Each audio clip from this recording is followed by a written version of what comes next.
กราบถวายความเคารพพระเถรานุเถระครูบาสังฆะที่เคารพอย่างสูงทุกรูปเจริญสุขสวัสดีสาธุชนท่านผู้ฟังทุกคนทุกท่านสำหรับสาธุชนท่านผู้ฟังที่ให้เกียรติรับฟังรายการธรรมาภิวัตน์อันเป็นรายการวิทยุเพื่อการเผยแผ่พระพุทธศาสนาส่งเสริมการศึกษาและพัฒนาสังคมรายการนี้รับผิดชอบโดยอาตมาภาพพระสาธิตธีระปัญโยประธานมูลนิธิธีระปัญโยตั้งอยู่ณที่พักสงฆ์สถาบันธรรมาภิวัตน์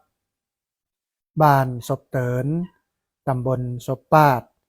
อำเภอแม่เมาะจังหวัดลำปางรายการนี้ออกอากาศทุกวันอังคารในเวลาตี 5ไปจนถึง 7 โมงเมื่อเจ้าผ่านทางสถานีวิทยุเพื่อกับสถานีวิทยุคลื่นสีขาวเพื่อชาวประชาซึ่งมีอยู่หลายคลื่นหลายสถานีหลายจังหวัดออกอากาศผ่านทาง Facebook ไลฟ์ซึ่งเป็นไลฟ์สดของสถานีวิทยุวัดไฝ่หินบันทึกเทปเอาไปออกอากาศผ่านทางสถานีวิทยุเพื่อการศึกษาและพัฒนาอาชีพ Radio Network FM 99.50 เมกะเฮิรตซ์ของวิทยาลัยเทคนิคกฟผแม่เมาะทุกวันศุกร์ในเวลา 8 โมงไม่เจ้าเป็นต้นไปและเอาไปออกผ่านทางเพจของสถาบันธรรมาภิวัตน์ซึ่งท่านผู้ฟังสามารถไปติดตามรับฟังย้อนหลังไปก๊อปปี้ลิงก์ไปคัดลอกลิงก์เอาไปส่งเอาไปแชร์ให้กับญาติธรรมทั้งหลาย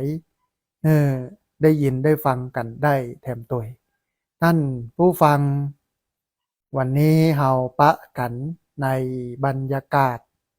ที่ปกคลุมไปด้วยหมอกไปด้วยควันอึมครึมทำให้เกิดความลำบากในเรื่องของการหายใจเพราะว่าตอนนี้ฝุ่นควัน PM 2.5 ก็ค่อนข้างที่จะเยอะนะฮะทำให้เกิดผลกระทบกับพี่น้องชาวบ้านที่ใจชีวิตอยู่ให้ได้รับความเดือดร้อนเพราะฉะนั้นท่านผู้ฟังในช่วงนี้ต้องระมัดระวังเรื่องของสุขภาพแล้วก็ต้องพอกอยเรื่องของหมอกควันไฟป่าPM 2.5 แล้วก็บาสร้างฝุ่นควันPM 2.5 เพิ่มให้มันนักขึ้นนะฮะจนกระทั่งว่าเฮานั่นหายใจหายคอกันบ่ได้นะมันก็เป็นฤดูกาลเป็นหน้าของมันเนาะท่านผู้ฟังเนาะแต่ว่าที่จริงเนี่ยเราสามารถป้องกันเราสามารถแก้ไขเราสามารถวางระบบเพื่อที่จะบ่ให้หมอกควันไฟป่า PM 2.5 นั่นมากระทบกับหมู่เฮาแต่เนื่องด้วยว่าประเทศเฮานั้นเป็นประเทศกำลังพัฒนางบประมาณมันน้อยในการจัดสรรมาดูแลเรื่องเหล่านี้ในต่างประเทศท่านผู้ฟังเพิ่นบ่ให้ชาวบ้านเนาะได้รับผลกระทบจากหมอกควันไฟป่าจากธรรมชาตินักเท่าใดเพราะว่าเพิ่นมีงบประมาณเพิ่นมีการวางระบบป้องกันอย่างกันไว้เยอะนะฮะทีนี้ท่านผู้ฟังลำปางค่อนข้างจะหนักเพราะว่าเป็นแอ่งกระทะจังหวัดอื่นๆไม่ว่าจะเป็นจังหวัดเชียงใหม่ลำพูนลำปางแพร่น่านพะเยาเชียงรายแม่ฮ่องสอนอาจจะแตกต่างกันความหนักความเบาอย่างเช่นที่เมืองน่านเนาะหลายวันก่อนก็ไปกราบถวายความเคารพท่านอาจารย์พระครูสุจินต์นันทกิจเจ้าคณะอำเภอสันติสุขจังหวัดน่านเจ้าอาวาสวัดโป่งคำก็ได้ไปเห็นบรรยากาศที่เมืองน่านโอ้ท่านผู้ฟังมันน่าอยู่หมอกควันไฟป่าบ่มีเลยนะฮะมันก็เลยทำให้เราคิดว่าโอ้ เนี่ยอย่างพี่น้องที่เมืองน่านเปิ้นถึงมีสุขภาพดีนะเพราะว่าเปิ้นมีคุณธรรมสูงเรื่องความเป็นพลเมืองเป็นกำลังในการจะพัฒนาบ้านเมือง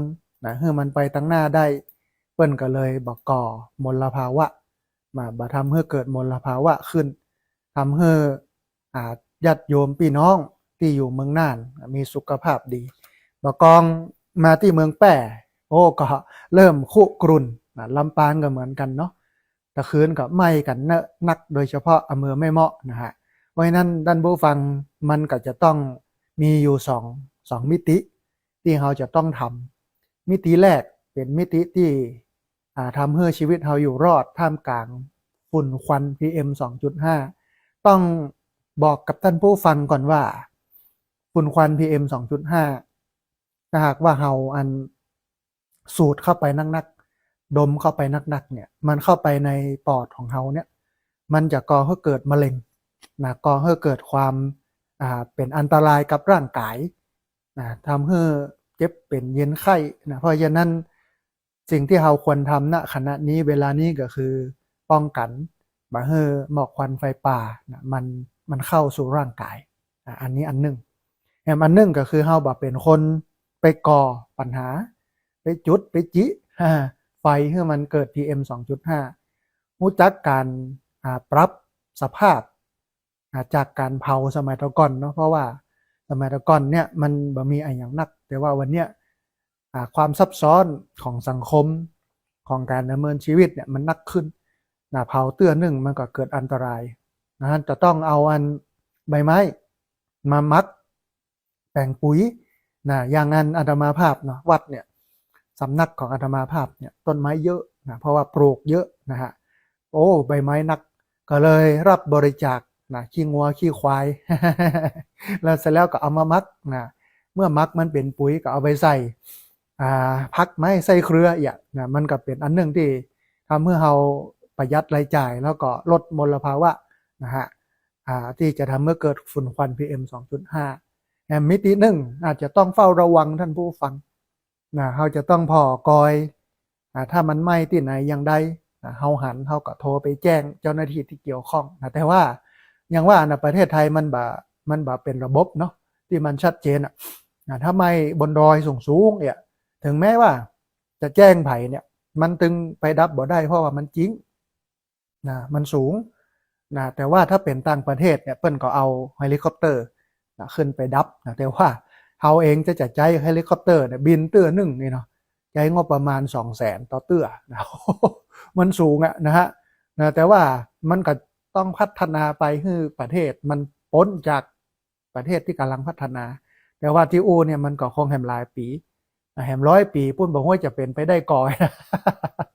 มันก็ต้องลุ้นกันไปนะฮะอันนี้ก็เป็นมุมหนึ่งทีนี้ท่านผู้ฟัง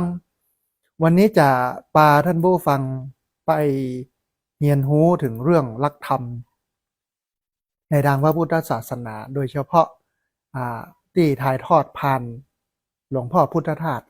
พระธรรมโกษาจารย์พุทธทาสอินทปัญโยนะฮะที่สวนโมกสุราษฎร์ธานีหลวงพ่อเปิ้ลเป็นนักปราชญ์ของพระพุทธศาสนาเป็นปราชญ์ใหญ่หลักธรรมคำสอนที่หลวงพ่อเปิ้ลเอามาสอนก็เอามาจากพระไตรปิฎกเอามาจากพระพุทธเจ้าโดยตรงแล้วก็หลวงพ่อเปิ้ลเน้นเรื่องของการหันไตรลักษณ์เรื่องของการปล่อยวางนะฮะเดี๋ยวเราจะมาศึกษากันแหมคำหนึ่งท่านผู้ฟังแหมเรื่องหนึ่งก็คือเรื่องหมอกควันไฟป่าวันนี้จะชวนท่านผู้ฟังได้มาอยู่2เรื่องนะฮะเรื่องหมอกควันไฟป่ากับเรื่องของหลักธรรมในทางพระพุทธศาสนาที่น่าสนใจมันมีก่อนที่จะเข้าไปสู่เรื่องของหมอกควันไฟป่าท่านผู้ฟังขณะนี้ที่พักสงฆ์สถาบันธรรมาภิวัตรกำลังระดมทุนเพื่อกั้นอาคารคุณแม่ชะแรมอุดมทรัพย์เป็นห้องพักพระสงฆ์เพื่อให้พระสงฆ์มีที่พักนะฮะในก่อนหน้านั้นเนี่ย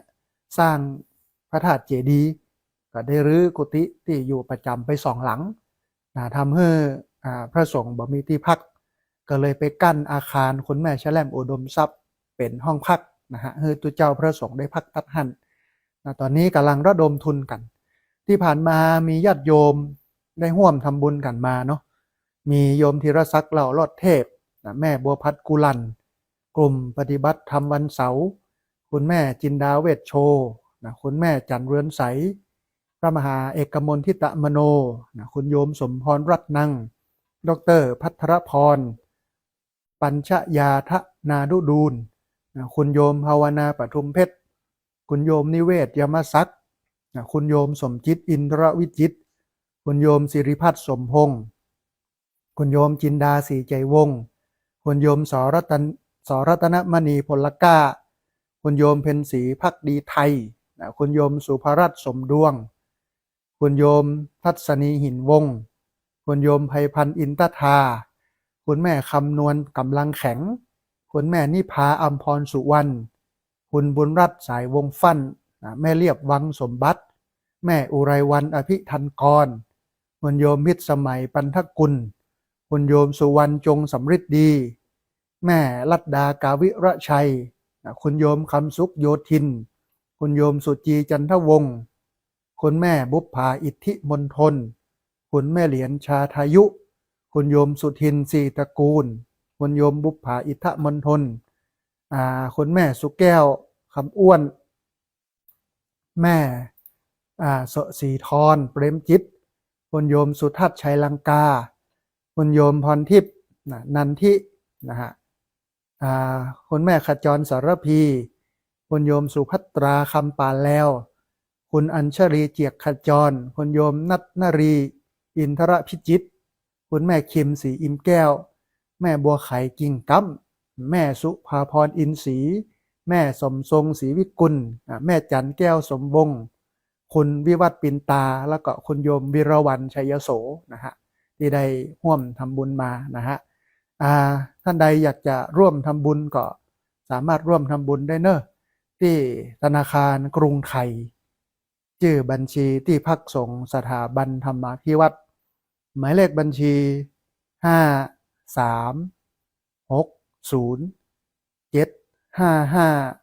318นะเป็นธนาคารกรุงไทยชื่อบัญชีที่พักสงฆ์สถาบันธรรมาภิวัตรหมายเลขบัญชี5360755 318นะฮะตอนนี้เหลือปัจจัยที่จะต้องใช้อยู่ที่ 11,755 บาทนะฮะเพราะฉะนั้นท่านผู้ฟังนะเรียนเชิญเจริญพรได้มากั้มมาจูได้มาช่วยเหลือเกื้อกูลกันนะให้มันแล้วมันเสร็จนะฮะอันนี้ก็เป็นบุญหนึ่งที่เอามาให้ท่านผู้ฟังได้ร่วมอนุโมทนาได้ร่วมทำกันก็ทำกันตามหน้าบุญเนอะท่านผู้ฟังทำกันตามกำลังศรัทธาทำตามอันฐานะและอัตภาพนะฮะในท่ามกลางเศรษฐกิจที่มันตกต่ำอย่างนี้น้ำมันก็จะขึ้นจะแพงนะโอ้หลายวันก่อนก็ไปลู่กันเติมน้ำมันนะฮะเห็นว่าจะขึ้นราคาดีเซลเบนซินบักกี่วันนี้นะมันก็เป็นวิกฤตอย่างหนึ่งนะฮะอันนี้ก็ฮือเฮานั่นทำบุญตามกำลังนะฮะตามฐานะและอัตภาพทีนี้ท่านผู้ฟังเข้ามาสู่เรื่องแรกก็คือเรื่องของหมอกควันไฟป่าในภาคเหนือเนี่ยจังหวัดต่างๆเพิ่นก็เคลื่อนเรื่องหมอกควันไฟป่าเนาะโดยเฉพาะเชียงใหม่ค่อนข้างที่จะเป็นเมืองใหญ่เมืองกว้างแล้วก็ป่าไม้สมบูรณ์มันก็มีปัญหาเดือดร้อนเรื่องของการเผาทำให้เกิดฝุ่นควันนะหมอกควัน PM 2.5 ก็มีตึงภาครัฐภาคประชาสังคมคือเจ้าบ้านนะก็ช่วยกันนะพอกอยนะก็ทำให้หมอกควันไฟป่ามันถูกจัดการนะอาจจะได้บ่ได้บ่ฮู้แต่ก็ต้องรอดูว่าการเกื้อกูลนะการพอกอยด้วยกันนักๆอย่างเงี้ยนะการช่วยกันอย่างเงี้ยมันจะทำให้หมอกควันไฟป่ามันลดลงได้อย่างไรทีนี้ที่ลำปางท่านผู้ฟังเมื่อวันที่9 มีนาคม 2569 ก็คือตะวานี้นะฮะผู้สื่อข่าวเพิ่นรายงานว่านอกจากสภาพอากาศที่มันร้อนที่ชาวลำปางจะต้องเผชิญปัญหาไฟป่าก็กำลังปิกมาน่าเป็นห่วงแห่งครั้งหนึ่งนะฮะ เพราะว่าอย่างเพราะว่ามันจะส่งผลกระทบต่อสภาพพื้นที่ทำให้เกิดฝุ่นละอองขนาดเล็กที่เปิ้นฮ้องกันว่าฝุ่นควัน PM 2.5 ที่มันเกิดจากการเผาไหม้ป่านะที่เกิดจากฝีมือคนที่เข้าป่าแล้วมันจุดไฟนะฮะคือจะไปอู้ว่าเกิดจากไม้เสียดสีกันเกิดจากฟ้าผ่าผ้าเพี้ยมันก็เป็นเรื่องที่ตอนเนี้ยมันเป็นไปบ่ได้แล้วนะมันมุ่งไปที่ไหนวันนี้มุ่งไปที่คนนะมันบ่ได้เกิดจากธรรมชาตินะแต่มันเกิดจากฝีมือของคนนะฮะทีนี้ศูนย์ป้องกันและแก้ไขปัญหาไฟป่าและหมอกควันจังหวัดลำปางเปิดรายงานว่าตามภาพถ่ายดาวเทียมวันนี้เนี่ยปะจุดความร้อนหรือว่าจุดฮอตสปอตในพื้นที่จังหวัดลำปางนักถึง87จุดนะแล้วก็กระจายใน8อำเภอของจังหวัดลำปางมีอำเภอวังเหนืออำเภอเสริมงามอำเภอแจ้ห่มอำเภอแม่ทะอำเภอแม่เมาะอำเภอเมืองปานอำเภองาวแล้วก็อำเภอแม่พริกทำให้เจ้าหน้าที่ที่รับผิดชอบในการควบคุมดับไฟป่าทั้งของป่าไม้ของอาสาสมัครดับไฟป่าแล้วก็อื่นๆเร่งเข้าพื้นที่ไปตรวจสอบตามพิกัดดาวเทียมเพื่อทำการแจ้งดับเพื่อบ่ให้มันลุกลามขยายวงกว้างออกไปแล้วก็จะทำให้เกิดกลุ่มควันนะลอยนะทำให้มันนักขึ้นสูงขึ้นการออกดับไฟป่าของเจ้าหน้าที่ในช่วงนี้ท่านผู้ฟังนอกจากจะเดินทางไกลด้วยการเดินเท้าเข้าไปในป่าลึกเพื่อดับไฟแล้วเนี่ยยังต้องเจอกับสภาพอากาศที่มันร้อนอบอ้าวนะเป็นอย่างมากทำให้ร่างกายเนี่ยมันเหนื่อยล้าอย่างมากแต่เจ้าหน้าที่ก็บ่ได้ลดละความพยายามนะเร่งเข้าควบคุมอย่างที่สวนป่าแม่จางเนาะองค์การอุตสาหกรรมป่าไม้สวนป่าแม่จางแปลงปี2526ที่มันอยู่ในเขตตำบลนาซักอำเภอแม่เมาะก็เกิดไฟไหม้ป่าโดยบ่ทราบสาเหตุผืนป่าเศรษฐกิจที่ปลูกที่นี่เนี่ยเสียหายไปจำนวน30ไร่นะแล้วก็ป่าอนุรักษ์อุทยานแห่งชาติถ้ำผาไทยทางด้านทิศตะวันตกซึ่งเป็นผืนป่าประกาศเตรียมการให้เป็นเขตอุทยานก็เกิดไฟไหม้ป่าขึ้นพร้อมกันถึง6จุดเขตตำบลปงดอนนะเขตตำบลทุ่งพึ่งอำเภอแจ้ห่มนะพบผืนป่าเบญจพรรณถูกไฟไหม้ไปแล้วกว่า200ไร่แล้วก็เขตป่าบริเวณหัวเขื่อนกิวลมนะกรมชลประทานท้องที่บ้านหัดเซี่ยวตำบลบ้านแรงอำเภอเมืองจังหวัดลำปางปะไฟไหม้2จุดตามพิกัดดาวเทียมนะจึงหน่วยงานต่างๆจึงเร่งดับให้มันเร็วเพราะว่าเป็นผืนป่าใกล้ตัวเมืองแล้วก็เกิดความเสียหายถูกไฟไหม้ไปกว่า90ไร่ซึ่งปีนี้อันป่าบริเวณนี้เนี่ยเกิดไฟไหม้ไปแล้ว32ครั้งนะฮะท่านผู้ฟังถึงแม้ที่ผ่านมาเนี่ยทางจังหวัดลำปางจะประกาศว่ามีการเผาป่าหรือว่าเผาในพื้นที่โล่งทุกกรณีมีผลนะระหว่างวันที่1กุมภาพันธ์2569นะจนถึงวันที่30เมษายนนะฮะแต่มันก็ไม่ได้มักได้ผลเนาะ ประกาศออกมาเป็นทางการเนี่ยจะยับจะจับเนอบ่ควรเผาเนอมันก็เป็นเหมือนเสือกระดาษอะมองมุมหนึ่งนะเมืองน่านเนี่ยเปิ้นเอาแต่กับเรื่องอย่างนี้นะฮะเปิ้นเอาแต่พี่น้องชาวบ้านเอากันเป็นการจับไม้จับมือกันหน่วยงานรัฐโอ้มันทำให้บ้านเปิ้นเมืองเปิ้นเนี่ยมันบ่มีหมอกควันไฟป่าเลยอาจจะเป็นเพราะว่า หนึ่งเปิ้นบ่ได้อยู่แอ่งกระทะเหมือนลำปางเนาะนะหรือว่าเหตุปัจจัยอื่นๆแต่ว่าที่สำคัญที่สุดคือคุณธรรมของคนนะทีนี้ทางจังหวัดโดยคุณโยมวิวัฒน์อินไทยวงศ์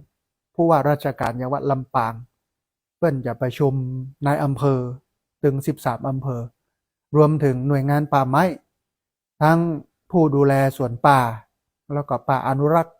เพื่อพิจารณาประกาศปิดป่าทั้งหมดมาให้ไผเข้าไป นะหากพบ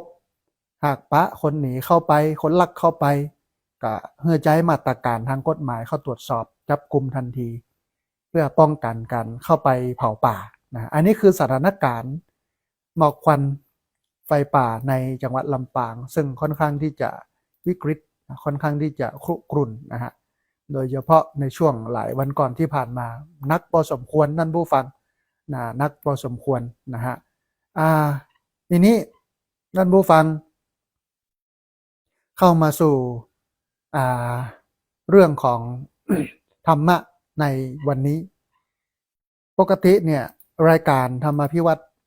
อันเป็นรายการวิทยุเพื่อการเผยแผ่พระพุทธศาสนาส่งเสริมการศึกษาและพัฒนาสังคมก็จะอู้เอ่ยในเนื้อหา3เรื่องนี้นะเรื่องแรกก็คือเรื่องของศาสนาในมิติต่างๆแถมเรื่องนึงเป็นเรื่องของการศึกษานะฮะเรื่องของการเรียนรู้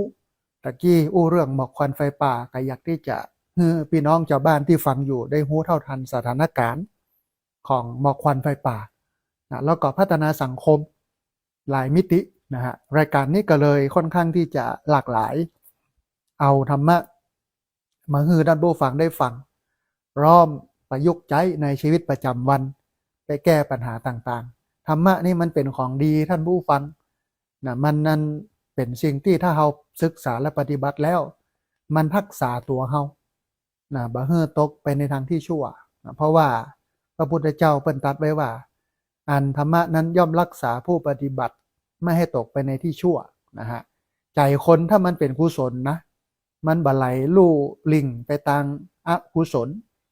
บ่ไหลลิงลู่ไปทางที่มันบ่ดีเนี่ยมันก็จะเจริญไปทางหน้าติ๊กติ๊กติ๊กติ๊กติ๊กนะเจริญไปทางหน้าเรื่อยเรื่อยเรื่อย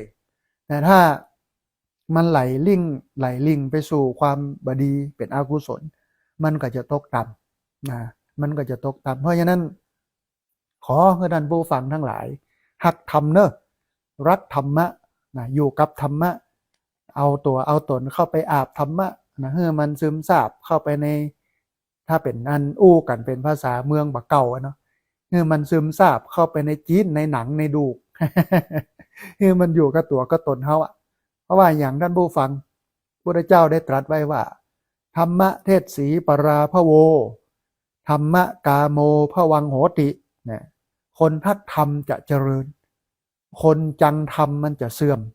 คนไหนที่บ่เอาศีลบ่เอาธรรมเนาะกินเหล้าเมายาฆ่าสัตว์ตัดชีวิตมีกิ๊กมีก๊อกคดโกงทุจริตนะอันเนี้ยมันก็เป็นภาพสะท้อนของผู้คนในสังคมโดยเฉพาะผู้นำทางด้านการเมืองทั้งหลายมันจะเป็นแบบนั้นนะมันบ่ต้องไปยุ่งอะไรอย่างกับเรื่องที่มันบ่ดีเฮาก็อยู่กับศีลกินกับธรรมแบบนี้นะฮะเพราะว่าระบบพุทธเนี่ยเป็นระบบที่สร้างสรรค์เนาะเป็นระบบที่พัฒนาคนนะฮะทีนี้มาดูหลวงพ่อพุทธทาสหลวงพ่อพุทธทาสเนี่ยเปิ้นเป็นนักปราชญ์นะของพุทธศาสนาเปิ้นอยู่ที่สวนโมกสุราษฎร์ธานีอาตมาภาพก็ไปบ่อยนะฮะแล้วก็ไปเรียนรู้กับหลวงพ่อนะไปดูการจัดทำการทำโน่นทำนี่ไอ้อย่างต่างๆเนี่ยได้เห็นวิถีเปิ้นได้เห็นสิ่งที่เปิ้นทำได้มีอุดมการณ์ของพระนักพัฒนานะเสร็จแล้วก็เอาอันธรรมะของหลวงพ่อมาใช้โดยเฉพาะเรื่องการกินการอยู่นะท่านผู้ฟังหลวงพ่อเปิ้นสอนนะว่ากินอยู่อย่างต่ำแต่มุ่งกระทำอย่างสูงกินง่ายอยู่ง่ายแต่ไม่มักง่ายกินอยู่อย่างต่ำแต่มุ่งกระทำอย่างสูงกินง่ายอยู่ง่ายแต่ไม่มักง่ายอาตมาภาพก็เลยเอากรรมเนี้ยนำมาเป็นการฝึกญาติโยมที่อยู่ที่สำนักนะฮะโดยเฉพาะนักเรียนโรงเรียนผู้สูงอายุเวลากินข้าวของนักเรียนโรงเรียนผู้สูงอายุก็จะกินเป็นถาดหลุมนะแม่ครัวเพื่อก็จะเอามาใส่เป็นหม้อไว้อันนี้หม้อข้าวอันนี้หม้อแกงอันนี้ผลไม้อันนี้หม้อคั่วหม้อทอดโน่นนี่นั่นเดี๋ยวถึงเวลาคนเฒ่าเปิ้นเลิกกินข้าวตอนรับประทานอาหารกลางวันเพื่อนก็จะเข้ามานะเอาอันถาดหลุมคนละถาดจ้อนคนละอันน้ำคนละแก้วนะแล้วก็ไปตักกับข้าวนะก็แล้วเสร็จแล้วก็ไปนั่งรอนะรอหมู่รอจุมตักเสร็จครบเสร็จแล้วมานั่ง อานามาภาพก็บอกว่าอ้าวต่อไปท่องคาถากินข้าวลำเด้อนะ ท่องคาถากินข้าวลำนะก็จวนคนเท่านะแปะฮือมันมีเวรมีวาระคนรับผิดชอบมาเป็นคนวันละคนวันละคนสลับซับเปลี่ยนกันมานำท่องนะกินอยู่อย่างต่ำแต่มุ่งกระทำอย่างสูงกินง่ายอยู่ง่ายแต่ไม่มักง่าย3 รอบนะเสร็จแล้วก็กินนะกินเสร็จแล้วนะถ้าบ่อิ่มก็เติมนะฮะเติมแล้วอย่างแล้วอิ่มเรียบร้อยแล้วก็เอาไปล้างเอาไปเก็บคนเดียวเนี่ยมันบาเป็นภาระฮื้อไผมันจบที่เฮามันเบาที่สุดนะคนเท่าเหล่านี้ก็ได้รับการฝึกเรื่องการกินการอยู่ว่าจะไปย่อยกับการกินให้มันอิ่มมองคุณค่าทางโภชนาการนักกว่าความลำนะนักกว่าความลำคือมองคุณค่าทางโภชนาการกินสักว่ามันเป็นอาหารก็เลยบอกว่ากินอยู่อย่างต่ำนะแต่มุ่งกระทำอย่างสูงคือการฝึกใจตัวเก่าเฮือใจมันสูงบ่เฮือใจมันตกต่ำไปสู่อกุศลที่มันบ่ดียกใจเฮือสูงขึ้นนะฮะเนี่ยฝึกสอนคนเท่าตามหลักการของหลวงพ่อพุทธทาสโอ้แต่มันก็ได้มักได้ผลดีเนาะหลายคนก็ได้เรียนรู้หลายคนก็ได้ปรับเปลี่ยนตัวเองนะฮะซึ่งเป็นสิ่งที่ดีทีนี้ท่านผู้ฟังมันมีคำสอนชุดหนึ่ง ที่ หลวงพ่อพุทธทาสเปิ้นเอามาสอนมีอยู่ประมาณ10 ข้อนะฮะมีอยู่ประมาณ10 ข้อน่าสนใจมากท่านผู้ฟังเอาไปเรียนรู้ด้วยกันเนาะนะฮะข้อแรกหลวงพ่อพุทธทาสเปิ้นบอกไว้เป็นเบื้องต้นเลยบอกว่าต้นต่อของความทุกข์มีตัวเดียว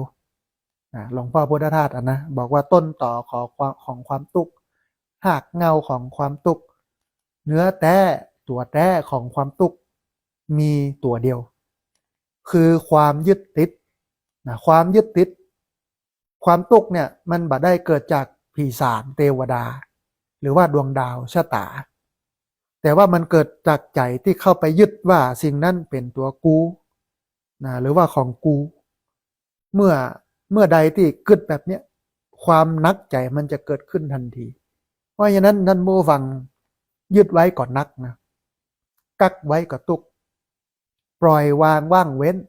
จึงเป็นสุขนะยึดไว้ก็หนักกักไว้ก็ทุกข์ปล่อยวางว่างเว้นจึงเป็นสุขนะอันเนี้ยหลวงพ่อพุทธทาสเป็นชี้ให้หันว่าถึงวันนี้ที่เฮาทุกข์เนี่ยมันบ่ได้เกิดจากสิ่งใดเลยมันบ่ได้เกิดจากผีที่มาเนี่ยให้เฮาเจ็บเป็นเย็นไข้นะคนบักเก่าโบราณที่มันบ่ทันสมัยก็เชื่อว่าเจ็บเป็นเย็นไข้เกิดจากผีไปเลี้ยงผีไปโน่นนี่นั่นระบบบ่เดียวมันมีตรงนี้แล้วนะฮะแต่มันก็อยู่กับคนเชื่ออยู่ในปัจจุบันก็ยังมีนะผีพ่องเทวดาพ่องมาเนี่ยแต่แท้ที่จริงถ้าเรามามองตัวเก่านะมันก็เกิดจากตัวเก่าเนี่ยอย่างเช่นคนกินเหล้าแล้วขับรถมอเตอร์ไซค์ขับรถเครื่องขับแล้วนะเอารถเครื่องไปจนใส่เก้าไม้นะเจ็บเป็นเย็นไข้นะพอส่างเมาขึ้นมาปุ๊บโอ้โหมาอยู่อย่างเพเห็นเนาะไปจนก็ไม้เนี่ยเห็นนะเท่าก็ไม่นี่ผีถ้าจะแห้งกะบ่ได้ละเดี๋ยวเขาต้องมาเลี้ยงผีนะ แทนที่จะโทษตัวเก่าเพราะว่าเมาเหล้าเนี่ยบ่มีสติเอารถไปจนไปโทษใส่ผีไปโทษใส่เทวดาว่าผีเนี่ยมันจะไปถูกได้อย่างไรท่านผู้ฟังตั้งตรรกะตั้งสมมติฐานก็บ่ถูกแล้วนะคือถ้าไปโทษผีจะยะใดก็ไปเลี้ยงผีนะเลี้ยงผีเอาอย่างไปเลี้ยงจุดธูป1 ดอกเสร็จแล้วธูปหมดปุ๊บเจ้าตี้กินเรียบร้อยแล้วเนาะต่อไปเป็นลูกสมุนของเจ้าตี้ของผีคนเลี้ยงผีเนี่ยกะนะฮะชอบไก่ต้มไก่นึ่งโน่นนี่นั่นเหล้าแหมกินแหมเมาแหมจนแหมโทษผีแหมเลี้ยงแหมนะ มันก็เป็นวงจรอย่างเนี้ยแต่ถ้าหากว่าโทษตัวเก่าว่าเมาเฮาขับรถเมาแท้ดูเนี่ยไปจนก็ไม่ก็ตอกเพราะเท่ามันมีสติสตังเพราะฉะนั้นเลิกดื่มเมื่อเลิกดื่มก็มีสติเมื่อขับรถด้วยความมีสติใช้ชีวิตด้วยความมีสติอุบัติเหตุมันก็ลดลงนะอันนี้คือวิธีแก้ของพุทธ นะแก้ที่ตัวเอง แก้ที่ภายใน แก้ที่ติดเหล้าเมายาเพื่อเลิกกินเหล้าเมายาและขับรถอย่างมีสติ อุบัติเหตุมันก็เกิดขึ้นน้อย แต่ถ้าไปตอดใส่ผีนะแล้วกินเหล้าเหมือนเดิมมันก็ต้องไปจนเหมือนเดิมนอกจากผีสางเทวดาแล้วนะพระพุทธเจ้าก็บ่ฮื้อไปเชื่อเรื่องดวงนะบ่ฮื้อไปเชื่อเรื่องชะตานะฮะเพราะว่าดวงหรือว่าชะตาเนี่ยมันเปลี่ยนได้ถ้าพฤติกรรมเปลี่ยนเนี่ยถ้าเปลี่ยนพฤติกรรมอะดวงชะตามันก็เปลี่ยนไปตัวแล้วทีเนี้ยพระพุทธเจ้าก็บอกว่ามันบ่ได้อยู่ที่ดวงมันบ่ได้อยู่ที่โชคชะตาแต่มันอยู่ที่พฤติกรรมการกระทำของเฮานี้นะเหมือนที่เปิ้ลบอกอะว่าสูงต่ำอยู่ที่ทำตัวดีชั่วอยู่ที่ตัวทำนะมันไม่ใช่เพราะว่าผีสางเทวดาหรือว่าดวงชะตานะฮะแต่มันเกิดจากการเข้าไปยึดนะที่ตัวเฮาว่าเป็นของเฮานะมันทำให้เกิดความทุกข์ขึ้นมามันเกิดความหนักใจขึ้นมาเพราะฉะนั้นการปล่อยวางนะการรู้จักปลงการรู้จักปล่อยการรู้จักวางการยึดถือตัวตนว่าเป็นของเฮาว่าเป็นตัวของเฮาเนี่ยมันจะทำให้ความทุกข์มันลดลงนะแต่ว่าการจะไปหันแบบนั้นได้เนี่ยมันจะต้องไปเห็นความเป็นจริงของโลกและชีวิตมันต้องไปดูโลกและชีวิต เพื่อหันตามความเป็นจริงความเป็นจริงของโลกและชีวิตมันเป็นอย่างใดท่านผู้ฟังความเป็นจริงของโลกและชีวิต มันก็เกิดขึ้นเป็นธรรมดาทุกอย่างนะบนโลกเนี้ยเกิดขึ้นเป็นธรรมดาตั้งอยู่เป็นธรรมดาดับไปเป็นธรรมดาเป็นอนิจจังบ่มั่นบ่เที่ยงเป็นทุกขังทนอยู่ในสภาพเดิมได้ยาก เป็นอนัตตาบ่ใช่ตัวบ่ใช่ตน บ่สามารถที่จะบังคับบัญชาได้อันนี้คือสิ่งทั้งหลายบนโลกนี้ล้วนเป็นแบบนี้อันนี้เป็นสัจธรรมเพื่อนฮ้องว่าไตรลักษณ์ก็คือลักษณะ3อย่างก็คืออนิจจังบ่มั่นบ่เที่ยงหู้ความเงี่ยงเปปังทุกขังทนอยู่ในสภาพเดิมได้ยากอนัตตาบ่ใช่ตัวบ่ใช่ตนบ่สามารถที่จะบังคับบัญชาได้ถ้าเฮาหันอย่างอี้หันทุกอย่างบนโลกนี้เป็นแบบนี้ตึงตัวเฮาตึงตัวเขาตึงสรรพสิ่งบนโลกว่ามันเป็นไตรลักษณ์เป็นอนิจจังบ่มั่นบ่เที่ยงทุกขังทนอยู่ในสภาพเดิมได้ยาก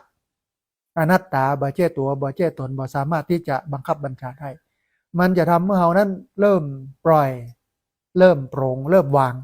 นะท้ายที่สุดเมื่อปล่อยโปร่งวางปั๊บเนี่ยความทุกข์ทั้งหลายทั้งปวงที่มันอยู่ในหัวอกหัวใจเนี่ยมันก็จะหมดลงนะอันนี้เป็นธรรมะข้อแรกที่หลวงพ่อเปิ้นแนะนำไว้ทีนี้ท่านผู้ฟังข้อ2หลวงพ่อบอกว่าจิตว่างคือจิตที่มันฉลาดที่สุดนะจิตว่างเนี่ยคือจิตที่มันฉลาดที่สุดคำว่าว่างเนี่ยบ่ได้แปลว่าบ่กึดอะไรอย่างเลยหรือว่าสมองมันกวางนะมันมีอย่างซักอย่างในหันนี่นะ สมองขี้เลื่อย บ้านเฮาอ่ะนะเวลาอัน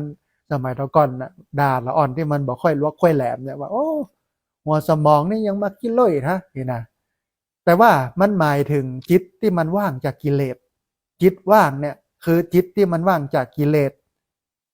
จิตว่างคือจิตที่มันว่างจากความหันแก่ตัวนะเมื่อใจเฮาบ่วุ่นวายกับความโลภบ่วุ่นวายกับความโกรธบ่วุ่นวายกับความหลงเฮาจะทำงานได้ดีที่สุดแล้วก็มีความสุขที่สุดเพราะฉะนั้นทำจิตให้ว่างจิตให้ว่างในตัวนี้บ่ได้หมายความว่าบ่ต้องคิดไม่คิดนะมันเป็นไปบ่ได้ที่บ่คิดฮะท่านผู้ฟังมันพุทธศาสนามันมีหลักการคือหน้าที่ของจิตเนี่ยรู้อารมณ์รับอารมณ์และคิดอารมณ์จิตเนี่ยมีหน้าที่3อย่างรู้อารมณ์รับอารมณ์รู้อารมณ์และคิดอารมณ์นะฮะเพราะฉะนั้นหน้าที่ของจิตมันก็คือคิดแต่ว่าจิตว่างในที่นี้บ่ได้หมายความว่าว่างโดยที่บ่กึดอะไรอย่างเลยมันก็กึดนั่นนะแต่ว่าการกึดนั้นมันตั้งอยู่บนฐานของอะไรอย่างถ้าตั้งอยู่บนฐานของกุศลโอ้มันก็กึดดีกะนะกึดดีกึดกุศลกึดในเชิงบวกกึดในเชิงสร้างสรรค์แต่ถ้ามันตั้งอยู่บนฐานของอกุศลมันก็จะกึดบ่ดีกึดไปเบียดเบียนกันที่กึดหนักที่สุดในวันเนี้ย นะคือกึดเรื่องของการโกงนะประเทศไทยนี่เป็นประเทศที่โกงมหาศาลนะอันหลายคนก็บอกว่าถ้ามันบ่โกงกันเนี่ยถนนหนทางนี่นะมันจะปูไปด้วยทองคำ อันนี้บ่เกินจริงนั่นมู่บังมันแตะนะฮะเพราะฉะนั้นเกิดนะถ้าเกิดเป็นในเชิงกุศลมันก็เป็นกุศลเกิดในเชิงอกุศลมันก็เป็นอกุศลเพราะฉะนั้นเนี่ยต้องฝึกจิตให้มันเกิดในเชิงกุศลนะทำจิตให้มันว่างจากกิเลสก็คือความโลภโกรธหลงการจะทำจิตให้มันว่างจากกิเลสโลภโกรธหลงได้เนี่ยก็ต้องมาฝึกปฏิบัติตามหลักการของไตรสิกขามาฝึกให้มีคนที่มีศีลมาฝึกให้เป็นคนที่จิตใจสุขสงบเป็นสมาธิมาฝึกจิตให้กำกึดมันถูกต้องคือเห็นโลกตามความเป็นจริงหันโลกเป็นอนิจจังบ่มั่นบ่เที่ยงหันโลกเป็นทุกขังทนอยู่ในสภาพเดิมได้ยากหันโลกเป็นอนัตตาบ่เจ้ตัวบ่เจ้ตนบ่สามารถที่จะบังคับบัญชาได้เนี่ยอันนี้คือจิตว่างจิตว่างในที่นี้ก็คือว่างจากกิเลสโลภโกรธหลงแต่จิตจะว่างจากกิเลสได้ก็ต่อเมื่อเฮามาฝึกหัดปฏิบัติตามหลักของศีลปฏิบัติตามหลักของสมาธิปฏิบัติตามหลักการของปัญญาพุทธศาสนาก็คือ3ตัวนี้ท่านผู้ฟังคือศีลสมาธิปัญญาถ้าใครดำเนินชีวิตบนฐานของศีลมีศีลในชีวิตประจำวันมีสมาธิจิตใจสุขสงบบ่วุ่นวายฟุ้งซ่านวุ่นเสียมีปัญญาปัญญาเบื้องต้นก็คือเป็นคนมีเหตุมีผลแล้วก็เป็นคนที่มองหันความเป็นจริงของโลกคือมองว่าโลกเนี่ยมันเป็นอนิจจังบ่มั่นบ่เที่ยงทุกขังทนอยู่ในสภาพเดิมได้ยากอนัตตาบ่ใช่ตัวบ่ใช่ตนบ่สามารถที่จะบังคับบัญชาได้มันก็ทำให้จิตว่างเพราะฉะนั้นท่านผู้ฟังต้องฝึกจิตให้ว่างเนอะนะฮะอันนี้อันที่2ข้อที่2ข้อที่3ท่านผู้ฟังหลวงพ่อพุทธทาสเปิ้นสอนว่าการทำงานคือการปฏิบัติธรรมอย่าไปแยกวัดกับที่ทำงานออกจากกันหลวงพ่อสอนว่าการทำงานคือการปฏิบัติหน้าที่ถ้าเฮาตั้งใจทำงานตั้งใจทำหน้าที่ของเฮาให้มันถูกต้องบริสุทธิ์นั่นแหละคือการปฏิบัติธรรมที่ยอดเยี่ยมแล้วบ่ต้องรอไปวัดหลวงพ่อพุทธทาสเน้นเสมอว่าเฮาใช้ชีวิตให้มันเหมือนปฏิบัติธรรมปฏิบัติธรรมก็เหมือนใช้ชีวิตก็เหมือนปฏิบัติธรรมบ่ควรจะแยกการปฏิบัติธรรมออกจากชีวิตเพราะว่าอันชีวิตเนี่ยมันแยกออกจากการปฏิบัติธรรมบ่ได้การปฏิบัติธรรมเป็นอย่างไรเฮาก็ต้องเอาไปใช้ในชีวิตประจำวันแบบนั้นมันถึงจะได้มรรคได้ผลสมน้ำสมเนื้อหลายวันก่อนในวันที่1 มีนาคมอาตมาภาพได้โพสต์เฟซบุ๊กถึงเรื่องของพุทธศาสนาเถรวาทอาตมาภาพได้ไว้ว่าเราไม่ได้แยกโลกออกจากธรรมเราไม่ได้แยกวัดออกจากชุมชนเราไม่ได้แยกพระออกจากสังคมแต่ทั้งสองล้วนแล้วอิงอาศัยเป็นกัลยาณมิตรเกื้อกูลสัมพันธ์กันลักษณะโลกอุปถัมภ์ธรรมค้ำจุนโลกเพราะการปฏิบัติธรรมนั้นบ่ได้แยกออกต่างหากจากชีวิตประจำวันมันอยู่ในชีวิตประจำวันเหมือนหลวงพ่อพุทธทาสบอกนะฮะว่าการทำงานคือการปฏิบัติธรรมแต่มันมีเทคนิคตรงนี้หน่อยหนึ่งคือถ้าเรามีสติในการทำงานหูเนื้อหูตัวว่าบัดเดี๋ยวนี้ขณะนี้กำลังทำอะไรอยู่มีสติหูว่ากำลังเนี่ยอย่างอยู่เนี่ยคือการปฏิบัติธรรม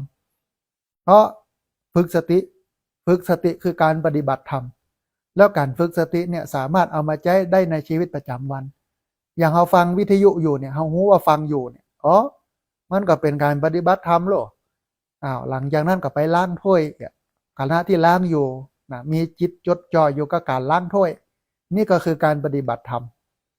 กวาดบ้านถูบ้านถ้ามีสติหูเนื้อหูตัวอยู่กับการกวาดบ้านถูบ้านก็เป็นการปฏิบัติธรรม ซักผ้านะหูว่ากำลังซักอยู่ก็เป็นการปฏิบัติธรรม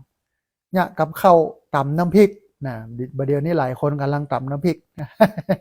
กำลังตำน้ำพริกนะเอาก็หูว่าตำน้ำพริกอยู่อันเนี้ยก็คือการปฏิบัติธรรมในมหาสติปัฏฐานสูตรในพระไตรปิฎกทีฆนิกายมหาวรรคมหาสติปัฏฐานสูตรพระไตรปิฎกเล่มที่10หน้า309เพื่อนบอกว่าคัจฉันโตวาคัจฉามิติปชานติเมื่อเดินอยู่ก็รู้ว่าเดินอยู่เวลาเราเดินเขาก็หูเราเดินซ้ายขวาซ้ายขวาซ้ายขวาไปกาดไปลีไปหั่นไปนี่หูว่าเดินขณะนี้กำลังเดินอยู่ก็เป็นการปฏิบัติธรรมยืนอยู่บ่ได้แต่ที่จะทำใจให้มันฟุ้งซ่านเกิดไปเรื่องท่านเรื่องนี้นะถ้าเฮาหูว่าเฮายืนอยู่ขณะนี้กำลังยืนอยู่ระลึกรู้ตัวทั่วพร้อมว่ายืนอยู่ก็เป็นการปฏิบัติธรรมนั่นนั่ง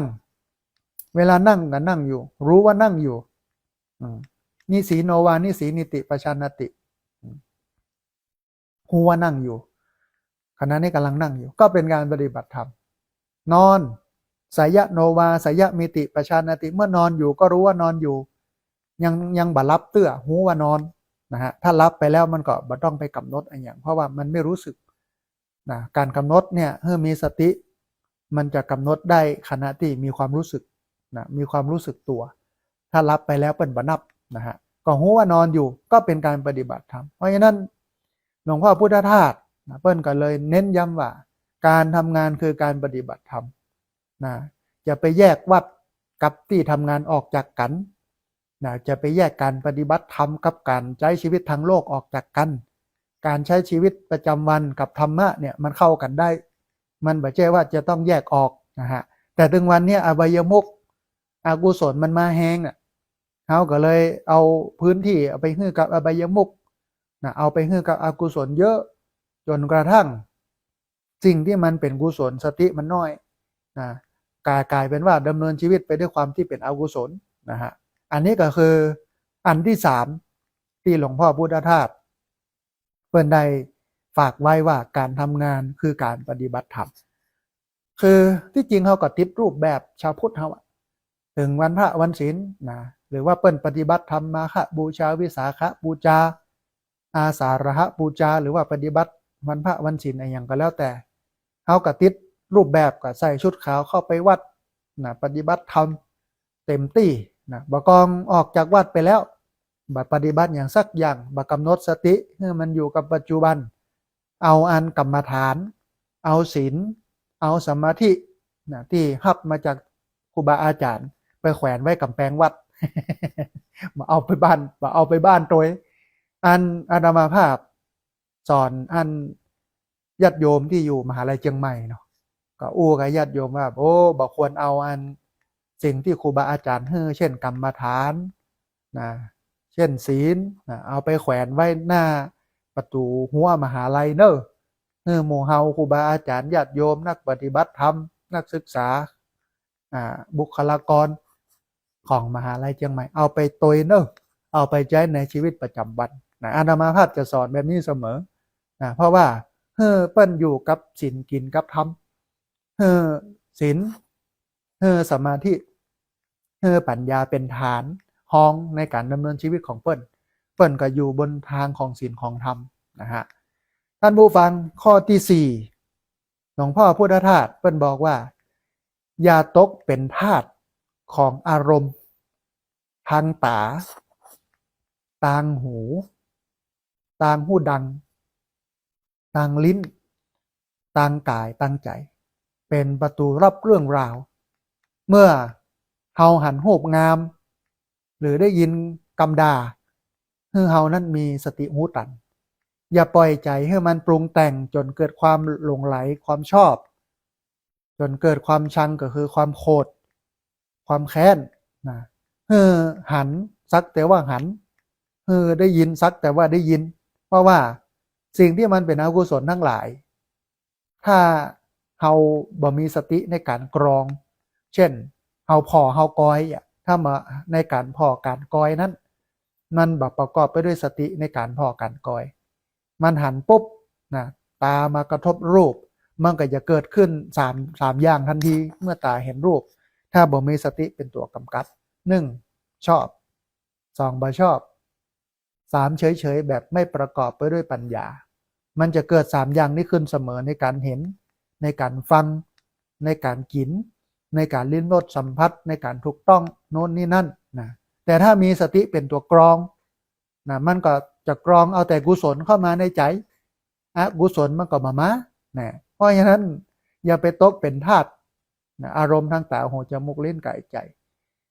อันคนบักเก่าโบราณมันบอกว่าตัณหานะเกิดมาจากตาหัน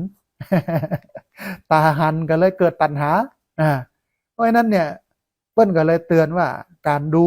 ทุกครั้งการฟังทุกครั้งการกินทุกครั้งการลิ้มรสสัมผัสถูกต้องทุกครั้งอย่างต่างๆเนี่ย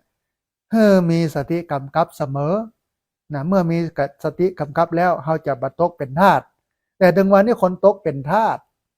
นะเพราะว่าตาได้เห็นหูได้ยินหูดังได้ดมกลิ่นลิ้นได้ลิ้มรสกายถูกต้องสัมผัสจิตใจนึกคิดนะไม่ประกอบไปด้วยสตินะเมื่อมันมีสติแล้วความโลภความโกรธนะความหลงมันก็เลยนักขึ้น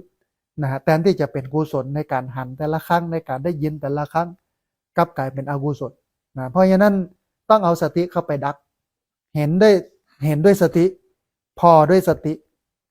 ได้ยินด้วยสตินะกินข้าวด้วยสติจิตใจไปสัมผัสถูกต้องอะไรยังก็ด้วยสตินะร่างกายไปสัมผัสถูกต้องอะไรยังก็ด้วยสติจิตใจจะนึกคิดอะไรยังก็ด้วยสติมันก็เลยทำให้เรานั้น บัตกเป็นธาตุของอารมณ์เมื่อตกเป็นธาตุของอารมณ์แล้วเนี่ยมันก็จำเป็นต้องป้อนนะป้อนความลำป้อนภาพที่ดีป้อนกลิ่นป้อนสีป้อนแสงปลาไปกินข้าวลำปลาร่างกายไปแอวนั่นแอวนี่อีกนะมันก็นี่เป็นห้องว่าตกเป็นธาตุของอารมณ์นะเพราะฉะนั้นต้องมีสติอันนี้คือข้อที่4ท่านผู้ฟังข้อที่5 ข้อที่5หลวงพ่อพุทธทาสเปิ้นบอกว่านิพพานบ่ใช่เรื่องไกลตัวแต่คือความเย็นคนมักคิดว่านิพพานคือเรื่องหลังความตายแต่ท่านหลวงพ่อพุทธทาสเปิ้นสอนว่านิพพานแปลง่ายๆคือความเย็นอกเย็นใจความเย็นอกเย็นใจนี่คือนิพพานเมื่อใจที่มันไร้กิเลสคือใจที่มันบ่มีกิเลสเพราะว่าเมื่อกิเลสเกิดขึ้นในใจมันก็ดับลงเมื่อใจเฮาสงบเย็นเนี่ยมันบ่ร้อนรุ่มนั่นคือนิพพานชั่วขณะที่เฮาสัมผัสได้เดี๋ยวนี้ขณะนี้นะฮะคือความเข้าใจเรื่องนิพพานถ้าเป็นคนเมืองคนล้านนาเนาะจะเข้าใจว่านิพพานนี่เป็นสถานที่อย่างที่อันป้ออาจารย์มัคคณายกเปิ้นเวนตาล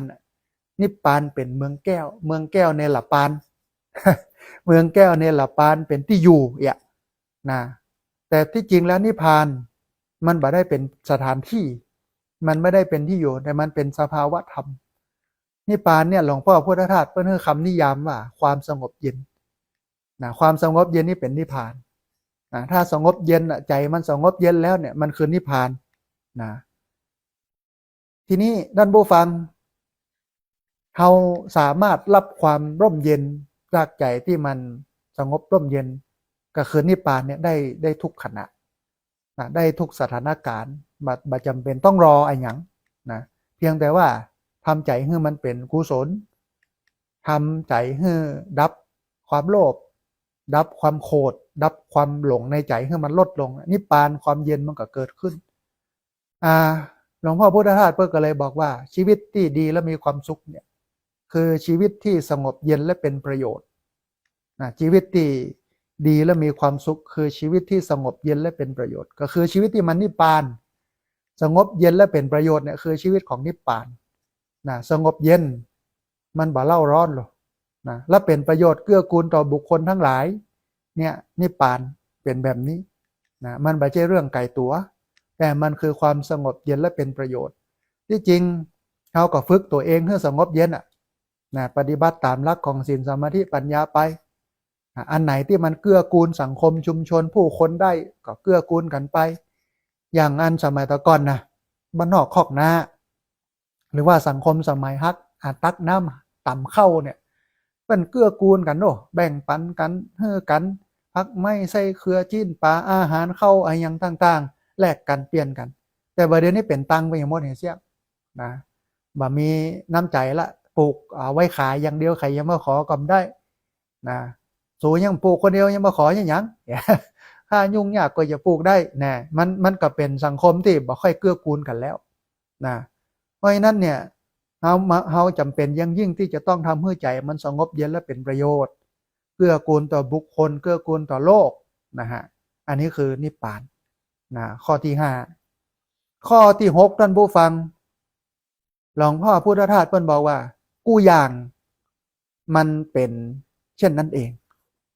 นะทุกอย่างเป็นเช่นนั้นเองการเป็นเช่นนั้นเองเนี่ยภาษาบาลีเปิ้นใช้คำว่าตถตาแปลว่าเป็นเช่นนั้นตถตาคือเป็นเช่นนั้นนะฮะท่านผู้ฟังโลกมันมีความจริงอยู่ว่ากูอย่างย่อมเปลี่ยนแปลงไปตามปัจจัยนะคือเกิดขึ้นตั้งอยู่ระดับไปเมื่อเราเจอเรื่องร้ายหรือดีบอกกับตัวเก่าว่ามันเป็นอย่างนั้นเป็นเช่นนั้นเองเราจะยอมรับความจริงใจได้เร็วขึ้นแล้วก็ตุกน้อยลงนะฮะเราจะยอมรับความจริงใจเร็วขึ้นแล้วก็ตุกน้อยลงเพราะนั้นมองทุกอย่างมันเป็นเช่นนั้นเองเวลาเจอเรื่องราวดีๆที่เกิดขึ้นกับเราเป็นอย่างเงี้ยเป็นเช่นนั้นเองเวลาเจอเรื่องที่มันเป็นเรื่องตุกเรื่องบ่สบายอกบ่สบายใจเราก็ต้องมองอย่างเดียวกันมองว่ามันเป็นเช่นนั้นเองมันเป็นอย่างนั้นนะฮะตายก็มันธรรมดาเป็นเช่นนั้นเองถึงวันนี้เฮาตุกชาวพุทธเฮาตุกกับการพัดพรากจากสิ่งที่เป็นที่รักที่พอใจที่ตุกเพราะว่าเฮาบ่ได้ศึกษาเฮาบ่ได้เรียนรู้พุทธศาสนาเนื้อแท้ตัวแท้ของพุทธเฮามัวแต่ประกอบพิธีกรรมนะให้มันเสร็จให้มันแล้วไปนะเอาพิธีกรรมเนี่ยมากินมาเล่นแถมเอาอบายมุขเข้ามายุ่งกับงานพิธีกรรมแถมนะเอาเหล้าเอายาเอาไพ่ไฮโลมายุ่งแถม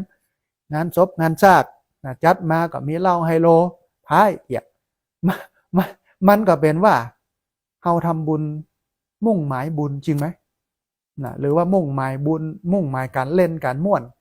นะที่จริงสิ่งเราเนี่ยมันบ่เกี่ยวกับศาสนาเลยนะเรื่องการพนันเรื่องเล่าเนี่ยอย่าไปเอาวัดเป็นบาร์อย่าเอาศาสนาเป็นบ่อนท่านผู้ฟังกินให้กินอยู่บ้านท่านจัดงานก็จัดงานบ้านท่านถ้าอยากกินนะแต่เวลามีงานวัดงานบาร์เนี่ยพระป่ากฐินงานสมโภชฉลองต่างๆเนี่ยบ่ควรจะมีแต่มีอย่างอื่นได้เช่นขายครัวขายของเครื่องเล่นสนุกสนานนั่นก็เป็นเรื่องปกตินะฮะมันมีวัดจะได้มีสีสันนะแต่ว่าสิ่งหนึ่งที่บ่ควรมีเลยคืออบายมุขเหล้ายาป่าปิ้งการพนันบ่ควรมันมีในวัดในวาหรือบ่ควรมันมีกับงานวัดงานวาบางคนจัดงานวัดนะมีตีมวยก็พนันกันเนาะอันฝั่งแดงกับฝั่งน้ำเงินไผจะชนะกลายเป็นว่ามาวัดแทนที่จะได้กุศลบ่ได้ความดีความงามติดเนื้อติดตัวไปกับกลายเป็นว่ามาเล่นการพนันมาวัดมางานวัดงานฉลองสมโภชโน่นนี่นั่นงานกฐินผ้าป่านะงานประเพณีนะช่วงนี้ก็มีงานส่งน้ำธาตุเนาะปรากฏว่าก็กินเหล้าเมายาเอาเหล้าเอาอบายมุขเอาการพนันมาสูญกับบุญเนี่ยมันก็บ่เจติเพราะฉะนั้นท่านผู้ฟังชาวพุทธควรจะดำเนินชีวิตบนฐานของศีลบนฐานของปัญญาบนฐานของสมาธิเมื่อดำเนินชีวิตบนฐานของศีลสมาธิปัญญาแล้วเวลามีเรื่องราวทั้งดีและไม่ดีเกิดขึ้นคนที่ดำเนินชีวิตบนฐานของศีลบนฐานของสมาธิบนฐานของปัญญาก็จะเข้าใจว่าทุกอย่างมันเป็นเช่นนั้นเองเป็นตถตาเป็นเช่นนั้นเองมันเป็นอย่างเงี้ยนะปกติบ่มองว่ามันเกิดความอัศจรรย์ความวิเศษวิโสอะไรยังเพราะรู้ว่ามันเกิดจากเหตุเกิดจากปัจจัยคือมันเป็นเช่นนั้นเองนะฮะอันนี้คือข้อที่6นะข้อที่7ท่านผู้ฟัง หลวงพ่อพุทธทาสเปิ้นบอกว่าความดีใจและความเสียใจคือยาพิษทั้งคู่ความดีใจและความเสียใจนี่คือยาพิษทั้งคู่น่าสนใจข้อนี้ท่านผู้ฟังหลายคนก็งงว่าดีใจเสียใจมันจะไม่เป็นยาพิษได้อย่างไรพระอาจารย์นี่เนาะ อาจจะกึดแย้งขึ้นมาในใจนะว่าความดีใจความเสียใจมันเป็นยาพิษได้อย่างไรหลวงพ่อพุทธทาสเปิ้นให้ความหมายไว้ว่าเฮาเนี่ยมักวิ่งหาความดีใจแล้วก็หนีความเสียใจถึงวันนี้นะผู้คนทั้งหลายนะวิ่งหาความดีใจนะแล้วก็หนีความเสียใจแต่จริงๆแล้วทั้งสองอย่างนั่นมันทำให้ใจมันบ่สงบมันเหมือนกราฟที่มันพุ่งขึ้นสูงสุดแล้วก็ลงต่ำสุดขึ้นสูงลงสูงขึ้นสูงลงต่ำเนี่ยขึ้นลงอ่ะนะเป็นภาวะที่มันบ่สงบนิ่งแต่หลวงพ่อพุทธทาสบอกว่าความสุขที่แท้จริงคือความสงบที่อยู่ตรงกลางนะบูฟุ้งเฟ้อบ่เห่อเหิมขึ้นลงนะฮะมันก็เลยมีคำว่ายามขึ้นอย่าหลงยามลงอย่าท้อยามขึ้นไม่หลงยามลงไม่ท้อทำใจให้มันเป็นกลางทำใจให้มันเป็นกลางบ่ขึ้นบ่ลงเพราะว่ายามขึ้นเวลาลงอ่ะถ้ามันลงอ่ะมันจะตุกเวลาขึ้นเนี่ยอุ้ยก็พอคน คนมีตำแหน่งหน้าที่นะถ้าตอนมีตำแหน่งหน้าที่เนี่ยไผก็เข้าหาไผก็ฟังประสานงานขอไอ้อย่างต่างๆได้หมดแต่บ่กองหมดตำแหน่งหน้าที่เกษียณอายุราชการพลังที่เคยมีอยู่เนี่ยมันลดลงกึ่งนึงหรือลดลงเลยแฮม30%นั่นนะฮะเวลาไปขอให้ไผช่วยเหลือเกื้อกูลไปนั่นไปนี่เนี่ยมันยากมากเลยเพราะว่าไม่มีตำแหน่งแล้วหัวโขนไม่มีแล้วนะฮะมันก็เลยเกิดความเสียใจนะมันก็เป็นตุกแต่มันนึ่งปุ๊บดีใจปลดท่อได้ยศได้ตำแหน่งได้เงินได้ทองได้เกียรติยศชื่อเสียงแต่แน่นอนมันมากันถึงได้ถึงเสียมันบัดใจให้ได้อย่างเดียวเวลาเสียไปปุ๊บก็ลำบากเพราะนั้นเวลาขึ้นก็อย่าหลงเวลาลงก็อย่าท้อยามขึ้นถ้าเฮาบ่หลงยามลงถ้าเฮาบ่ท้อใจเฮาเป็นกลางอยู่เหนือการขึ้นการลงของสิ่งทั้งหลายที่มันเป็นทั้งกุศลและอกุศลมันจะทำให้เฮาเป็นคนที่มีความสุขที่สุดเพราะไม่ขึ้นไม่ลงไปตามกระแสนะหลายคนขึ้นลงเหมือนผีบ้า โอ้เวลามันดีใจมันขึ้นแล้วก็บักขึ้นถึงว่าเดี๋ยวมันจะลงเพราะฉะนั้นเนี่ยเวลาเขาขึ้นนะมันมีความสุขได้ลาภได้ยศได้สรรเสริญได้เกียรติยศชื่อเสียงขึ้นบึดเขาก็ต้องระวังตัวว่าอ๋อเดี๋ยวมันถึงมีลงมันธรรมดาลูกขึ้นลงถ้ามันลงปุ๊บเขาก็บ่เสียใจมีสติหูเท่าทันมันว่าอ๋อขาลงแล้วแต่ถ้าบ่เตรียมใจมัวเมาเวลาขึ้น เวลามันขึ้นมีตำแหน่งหน้าที่แห่งหนอะไรอย่างต่างๆบกองมดปุ๊บปลดโทษตุกมหาศาลมากเลยนะฮะหลายคนถึงขั้นที่ปลิดชีวิตตัวเองฆ่าตัวตายเพราะรับสภาพบ่ได้เวลาหลงอุ้ยมันตุกเวลาลงมันตุกลงต่ำสุดนะจากเคยรุ่งเรืองนะมีนักธุรกิจหรอตอนที่เปิ้ลขึ้นมีเป็น 2-3 พันล้านเวลาเปิ้ลลงหมดตัวเลยแต่ท้ายที่สุดก็มาขายแซนด์วิชนะมาขายยาบำรุงสุขภาพโน่นนี่นั่นเนี่ยฟื้นขึ้นมานะเวลาลงนี่มันจะตุกที่สุดนะแต่ว่าเราอย่าไปเอาความตุกมาสัมปทานไว้ในหัวใจว่าเรานี่ตุกหรือมัวตุกกว่าเปิ้ลมามีไผ่ตุกเต้าอี้แล้วนะเพราะฉะนั้นเราก็เพื่อขึ้นว่าความตุกที่เราเจอเนี่ยมันก็ตกอยู่ในกฎของไตรลักษณ์โลกมันเป็นอย่างไรมันก็เกิดขึ้นตอนนี้มันเกิดขึ้นแล้วนะมันก็ตั้งอยู่มันตั้งอยู่แล้วโลกมันก็ดับไปนะมันก็เป็นไปตามระบบเกิดขึ้นตั้งอยู่ดับไปเป็นเรื่องธรรมดาความตุกที่เราเจอเนี่ยท้ายที่สุดมันก็ดับไปเมื่อดับไปแล้วมันก็ขึ้นแฮมกลับไปสู่ความสุขแฮมเมื่อความสุขมันถึงตีมันก็กลับมาสู่ความตุกแฮมมันสลับขึ้นสลับลงอย่างเงี้ยครูบาอาจารย์ นักปราชญ์โบราณเพิ่นก็เลยบอกว่ายามขึ้นอย่าหลงยามลงอย่าท้อนะทำใจให้เป็นกลางมันจะมีความสุขมองทุกอย่างเป็นเช่นนั้นเองนะทีนี้ท่านผู้ฟังแหมข้อหนึ่งคือข้อที่8หลวงพ่อพุทธทาสเพิ่นบอกว่าอย่าเกิดบ่อยในทางธรรมอย่าไปเกิดบ่อยในทางธรรมการเกิดเนี่ยมันบ่ได้หมายถึงการคลอดออกจากท้องพ่อท้องแม่แต่หมายถึงทุกครั้งที่ใจเฮากึดว่านี่คือตัวฉันนี่คือของฉันนะโกรธนะโกรธเพราะว่าฉันถูกด่ายิ่งคิดแบบเนี้ยบ่อยเนี่ยเฮาก็จะยิ่งทุกข์บ่อยนะพยายามหยุดการคิดนี้เสียนะฮะก็คือจะไปเกิดบ่อยนะเวลาเกิดเนี่ยก็คือเกิดอารมณ์ความรู้สึกที่มันเกิดขึ้นโดยเฉพาะการรู้ตัวว่าเป็นฉันเนี่ยตัวเฮาเนี่ยมันก็ทำให้เฮานั้นตุกข์มากตุกข์หนักเพราะฉะนั้นจะไปให้มันเกิดบ่อยนะทีนี้เมื่อมันเกิดแล้วต้องดับทันที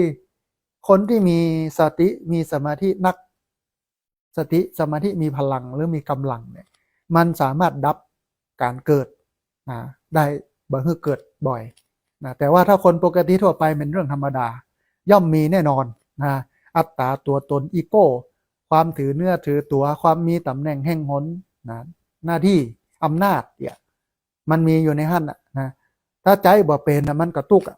คนมีตำแหน่งหน้าที่อำนาจเนี่ยมันเหมือนดาบสองคมนะคือถ้าทำดีบักคุดจริตคดโกง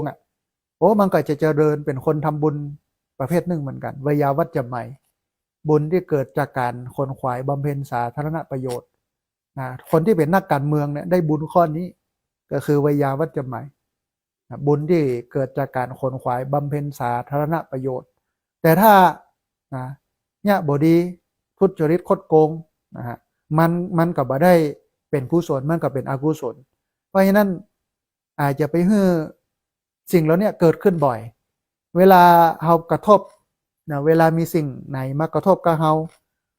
ต้องดูใจว่ามันเกิดความโลภความโกรธความหลงขึ้นไหมถ้ามันบ่เกิดเฮาก็ดับมันได้ละใครจะว่าใครจะด่าใครจะนินทาใครจะเนี่ยอย่างบดีบดักต่อเฮาก็มองว่าเป็นเรื่องเฉยๆเป็นเรื่องปกติบ่ไปต่อยอดต่อล้อต่อเถียงแต่ว่าถ้ามันเกิดความเสียหายขึ้นมากับเฮาก็สามารถไปจัดการไปร้องเรียนไปแจ้งความดำเนินคดีได้อันนั้นตามระบบปกตินะฮะอันนี้คือสิ่งหนึ่งที่เป็นความสำคัญนะอย่าไปให้มันเกิดบ่อยในทางธรรมการเกิดเนี่ยมาได้หมายถึงการคลอดออกจากท้องแม่แต่หมายถึงทุกครั้งที่ใจเฮากึดว่านี่คือตัวฉันนี่คือของฉันยิ่งคิดแบบนี้บ่อยเนี่ยเฮาก็จะยิ่งตุกเพราะฉะนั้นเนี่ยการที่บังฮึกมีตัวตนการบังฮึกติดตัวตนนะว่าเป็นตัวเฮาว่าเป็นของเฮาเนี่ยมันจะทลายการเกิดบ่อยในทางธรรมนะฮะอันนี้คือข้อที่8นะข้อที่9ท่านผู้ฟังหลวงพ่อพุทธทาสเปิ้นสอนว่าอยู่กับปัจจุบันสำคัญที่สุด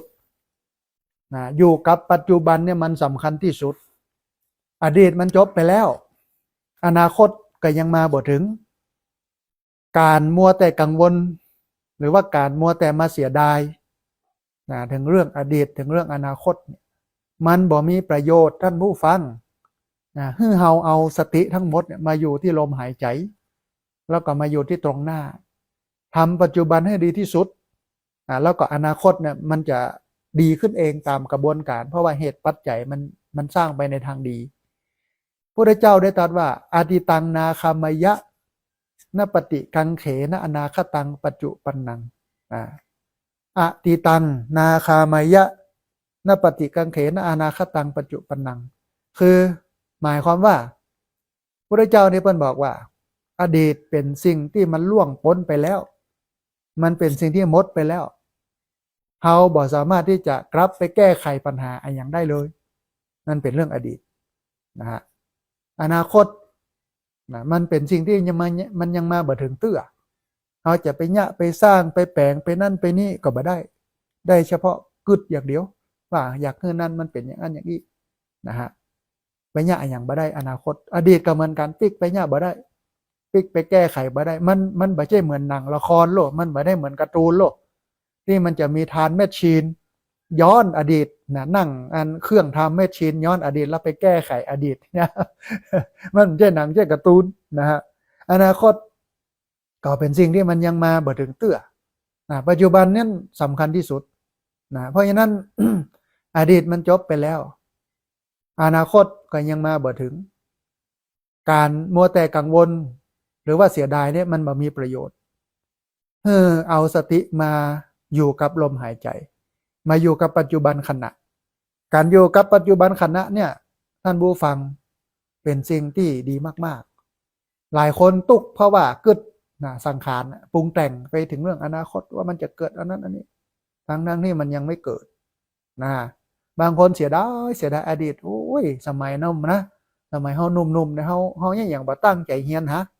แทนที่จะตั้งใจเฮียนนะเฮากลับกลายไปกินเหล้าเมายาแอวเล่นนะม่วนงานสันเหล้าไปอีกโอ้ยเสียดายแต่มันไม่มีประโยชน์อะไรอย่างเลยนะทุกฝั่งเอามาเกิดแบบเนี้ยแต่ถ้าเกิดในมุมนึงว่าโอ้ก็เฮาอยู่กับปัจจุบันเนี่ยปัจจุบันนี่คือสิ่งที่เราทำได้ทุกอย่างนะทั้งดีและบ่ดีนะเพราะฉะนั้นหัวใจมันอยู่ที่ปัจจุบันทำวันนี้ถูกต้องก็บ่ต้องกลัวพรุ่งนี้นะหลวงพ่อพุทธทาสเพิ่นบอกว่าถ้าวันนี้ทำถูกต้องก็ไม่ต้องกลัววันพรุ่งนี้บ่ต้องไปกังวลนะเราอยู่กับปัจจุบันการปฏิบัติวิปัสสนากรรมฐานตามแนวสติปัฏฐาน4นะก็คือการปฏิบัติเพื่อมุ่งไปสู่การดับทุกข์ตามหลักของศีลสมาธิปัญญามันก็สอนให้เรานั้นอยู่กับปัจจุบันนะอยู่กับการเคลื่อนไหวถ้าเราไปฝึกกราบสติปัฏฐาน4ฝึกเดินจงกรมฝึกนั่งสมาธิเราจะหันว่านี่เพิ่นสอนให้เราอยู่กับปัจจุบันขณะเดินก็รู้ว่าเท้ากำลังเดินอยู่กับปัจจุบันของการเดินของเท้าอยู่กับปัจจุบันของการนั่งการนอนการทำกิจกรรมเนี่ยการปฏิบัติวิปัสสนากรรมฐานเนี่ยมันทำให้เรานั้นอยู่กับปัจจุบันได้ดีทีนี้เมื่อเราอยู่กับปัจจุบันเนี่ยความทุกข์มันก็บ่เกิดถ้าเราแวบไปอดีตมันก็จะเริ่มเกิดความทุกข์ขึ้นแวบไปอนาคตมันก็จะเกิดเรื่องความทุกข์ขึ้นแต่ถ้าบ่แวบเลยเมื่อมันอยู่กับปัจจุบันเราก็จะบ่ทุกข์นะอาติตังนาคามายะนปฏิกังเขณอนาคตังปัจจุปันนัง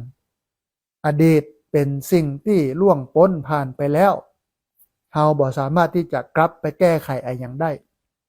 อนาคตเป็นสิ่งที่ยังมาบ่ถึงเราก็บ่สามารถที่จะไปไปทำอะไรอย่างได้ปัจจุบันคือสิ่งที่เราอยู่ตรงหน้าก็คือสิ่งที่เราอยู่กับมันเราสามารถได้มันอยู่กับปัจจุบันนะอันนี้ก็คือข้อที่9นะฮะข้อสุดท้ายท่านผู้ฟังหลวงพ่อพุทธทาสเพิ่นบอกว่าประโยคเดียวจบทุกเรื่องนะประโยคเดียวจบทุกเรื่องเพิ่นบอกว่าสิ่งทั้งปวงบ่ควรยึดมั่นถือมั่นหากจำอันยังบ่ได้เลยจำประโยคนี้ประโยคเดียวคือสัพเพธัมมานาลังอภินิเวสายะสัพเพธัมมานาลังอภินิเวสายะแปลว่าสิ่งทั้งหลายทั้งปวงไม่ควรยึดมั่นถือมั่นคือบ่มีอันอย่างในโลกที่ควรค่าแก่การเอาไปยึดถือว่าเป็นจริงเป็นจัง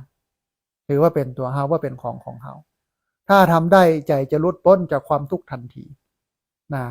คือพุทธศาสนามุ่งเน้นไปที่นี้มุ่งเน้นไปตรงนี้ไปตรงที่ว่าไม่ยึดถือสิ่งใดใจสุขสงบนะฮะเพราะว่าถ้าเฮาบ่ยึดแล้วเฮาก็บ่ทุกข์ความทุกข์นั้นเกิดจากการยึดถือพระพุทธเจ้าไล่เรียงไว้อย่างนี้ท่านผู้ฟังว่าความทุกข์เนี่ยมันเกิดจาก1ชาติปิทุกขาแม้การเกิดก็เป็นทุกข์การเกิดนำไปสู่ความทุกข์นะเพราะว่าเกิดแล้วก็ต้องแก่ละแก่ก็ต้องเจ็บก็ต้องตายถ้าบ่เกิดก็บ่ต้องมาแก่บ่ต้องมาเจ็บบ่ต้องมาตาย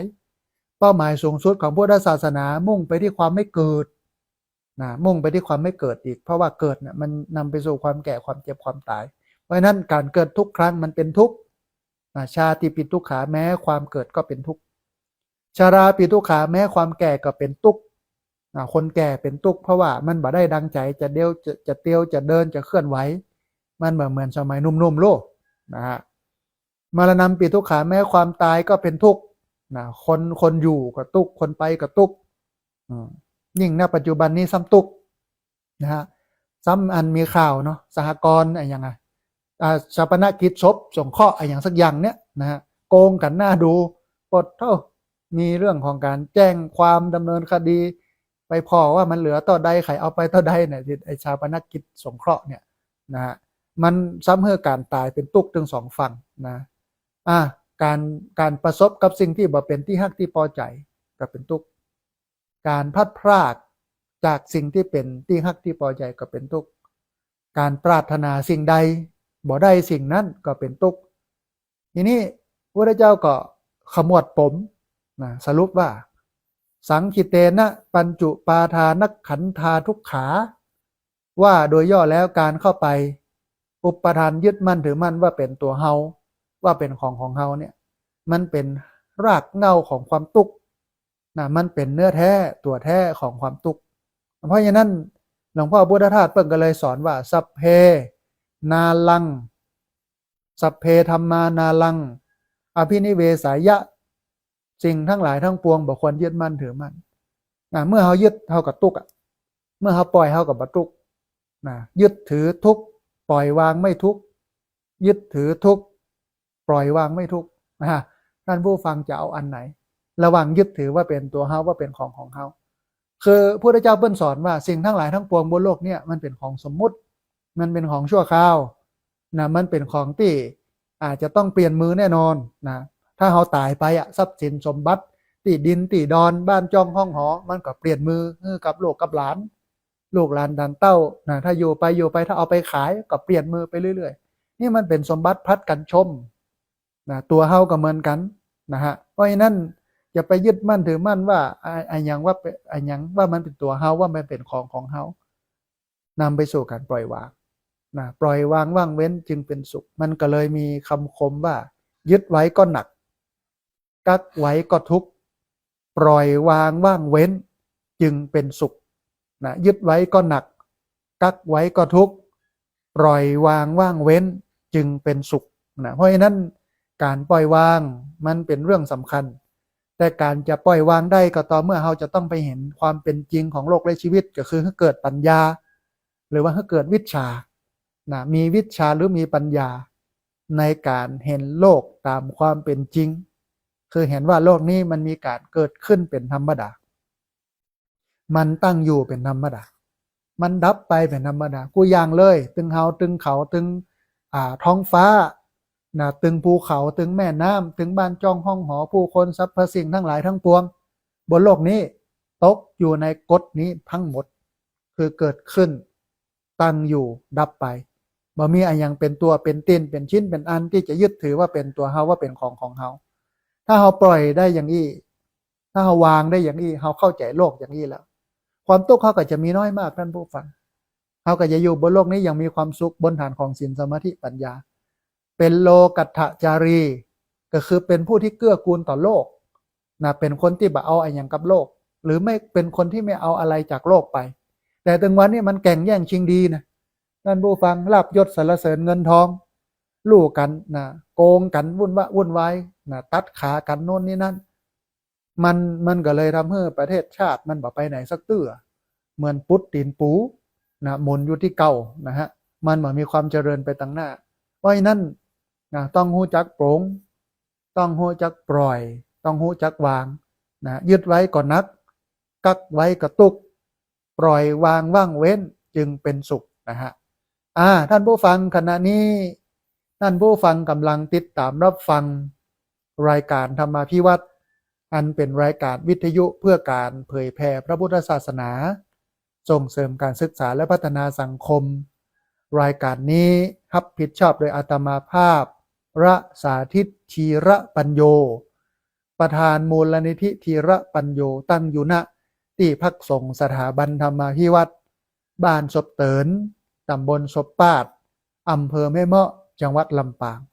รายการนี้ออกอากาศทุกวันอังคารในเวลา 5:00 ไปจนถึง 7:00 เมื่อเจ้าผ่านทางสถานีวิทยุในเครือข่ายสถานีวิทยุคลื่นสื่อข่าวเพื่อชาวประชาซึ่งมีอยู่หลายคลื่นหลายสถานี หลายจังหวัดลำปางในเวียงฟังสถานีวิทยุวัดบรรพตสถิต FM 106.5เนอะเดี๋ยวจะได้เปิดสายให้ท่านผู้ฟังโทรมาว่าสัญญาณชัดบ่ชัดอย่างไรนะฮะแล้วก็เอาไปออกอากาศผ่านทาง Facebook ไลฟ์ซึ่งเป็นไลฟ์สดของสถานีวิทยุวัดฝ่ายหินจังหวัดเชียงใหม่บันทึกเทปเอาไปออกอากาศผ่านทางสถานีวิทยุเพื่อการศึกษาและพัฒนาอาชีพ Radio Network FM 99.50 เมกะเฮิรตซ์ของวิทยาลัยเทคนิคกฟผแม่เมาะทุกวันศุกร์เวลา 8 โมงเมื่อเช้าเป็นต้นไปแล้วก็เอาไปออกผ่านทางเพจของมูลนิธิธีระปัญโยซึ่งช่องทางสุดท้ายทางหลังนี้ท่านผู้ฟังสามารถไปติดตามรับฟังย้อนหลังไปก๊อปปี้ลิงก์ไปคัดลอกลิงก์เอาไปส่งเอาไปแชร์ให้กับญาติธรรมทั้งหลายคือได้ยินได้ฟังกันได้แถมตัวนะฮะท่านผู้ฟังก่อนที่จะเปิดสายท่านผู้ฟังที่ฟังอยู่ทางบ้านจะได้โทรเข้ามาร่วมเอ่ยกันจะได้โทรเข้ามาร่วมแสดงความคิดความเห็นกันจะได้โทรเข้ามาเช็คสภาพอากาศว่าที่ไหนหมอกควันไฟป่าเป็นอย่างไรฝนมีพ่องกอนะฮะเดี๋ยวก่อนที่จะเปิดสายตรงนี้มาที่เรื่องของการทำบุญแห่มสักกำหนึ่งท่านผู้ฟังเพื่อที่จะให้ท่านผู้ฟังนั้นได้ร่วมทำบุญด้วยกันนะฮะอันขณะนี้เนี่ยที่พักสงฆ์สถาบันธรรมวิวัฒน์ก็กำลังระดมทุนในการกั้นอาคารคุณแม่แชลมอุดมทรัพย์เป็นที่พักสงฆ์เหมือนที่เล่าให้ท่านผู้ฟังไปว่าอันเตกุฏิสองหลังเพื่อสร้างเจดีย์นะฮะตอนนี้เจดีย์ก็อยู่ระหว่างการทำเนาะทีนี้เมื่อเตกุฏิแล้วตุเจ้าพระสงฆ์ก็บ่มีที่อยู่ก็เลยมาพักอยู่ที่อาคารคุณแม่แชลมอุดมทรัพย์กั้นห้องไว้นะฮะก็กั้นเรียบร้อยละเหลือตอนเนี้ยเหลืออันห้องสุขาห้องน้ำชักโครกที่อาบน้ำอ่างล้างหน้าแล้วก็กระเบื้องเล็กๆน้อยๆแล้วก็ตาสีแล้วก็ระบบไฟนะฮะเพราะฉะนั้นเรียนเชิญเจริญพรเมื่อท่านผู้ฟังมาร่วมทำบุญกันกับการกั้นอาคารคุณแม่แชลมอุดมทรัพย์เป็นกุฏิที่พักของพระสงฆ์นะฮะท่านผู้ฟังท่านใดที่อยากจะร่วมทำบุญก็สามารถร่วมทำบุญได้ที่ธนาคารกรุงไทยชื่อบัญชีที่พักสงฆ์สถาบันธรรมพิวัตรบ้านศพเตินตำบลศพปาดอำเภอแม่เมาะจังหวัดลำปางหมายเลขบัญชี5360755318เป็นธนาคารกรุงไทยชื่อบัญชีที่พักสงฆ์สถาบันธรรมพิวัตรหมายเลขบัญชี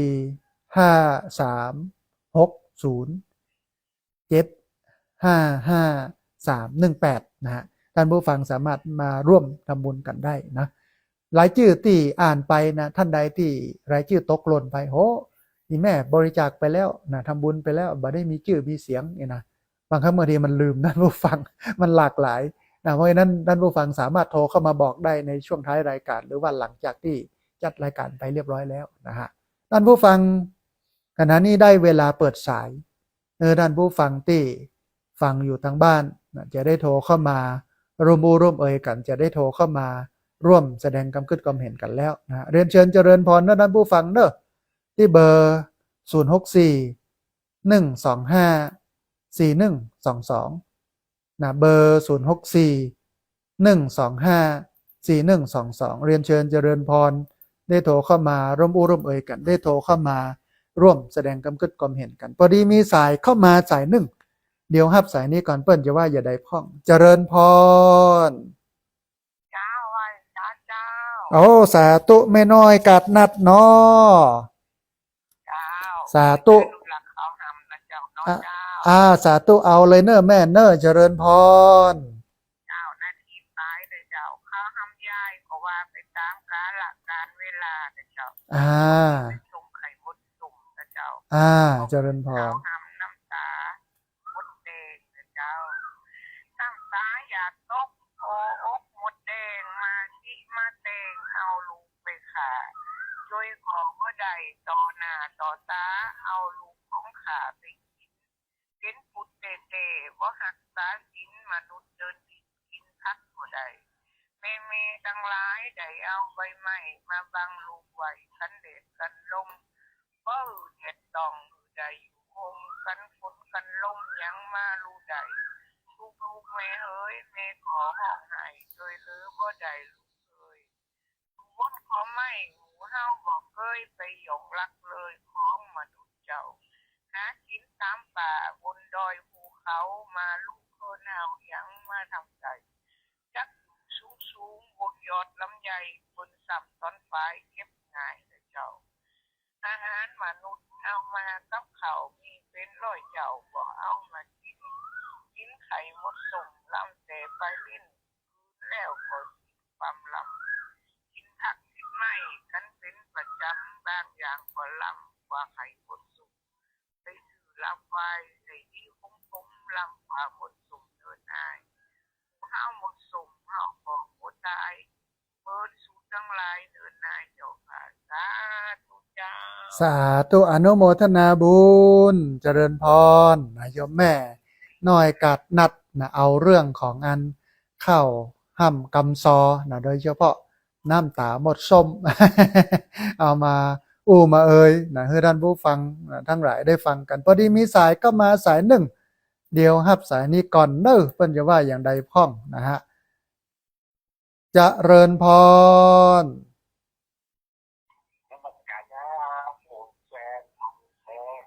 เอาสาธุคนโยมจากอำเภอแม่ริมจังหวัดเชียงใหม่เนาะ ครับผมครับ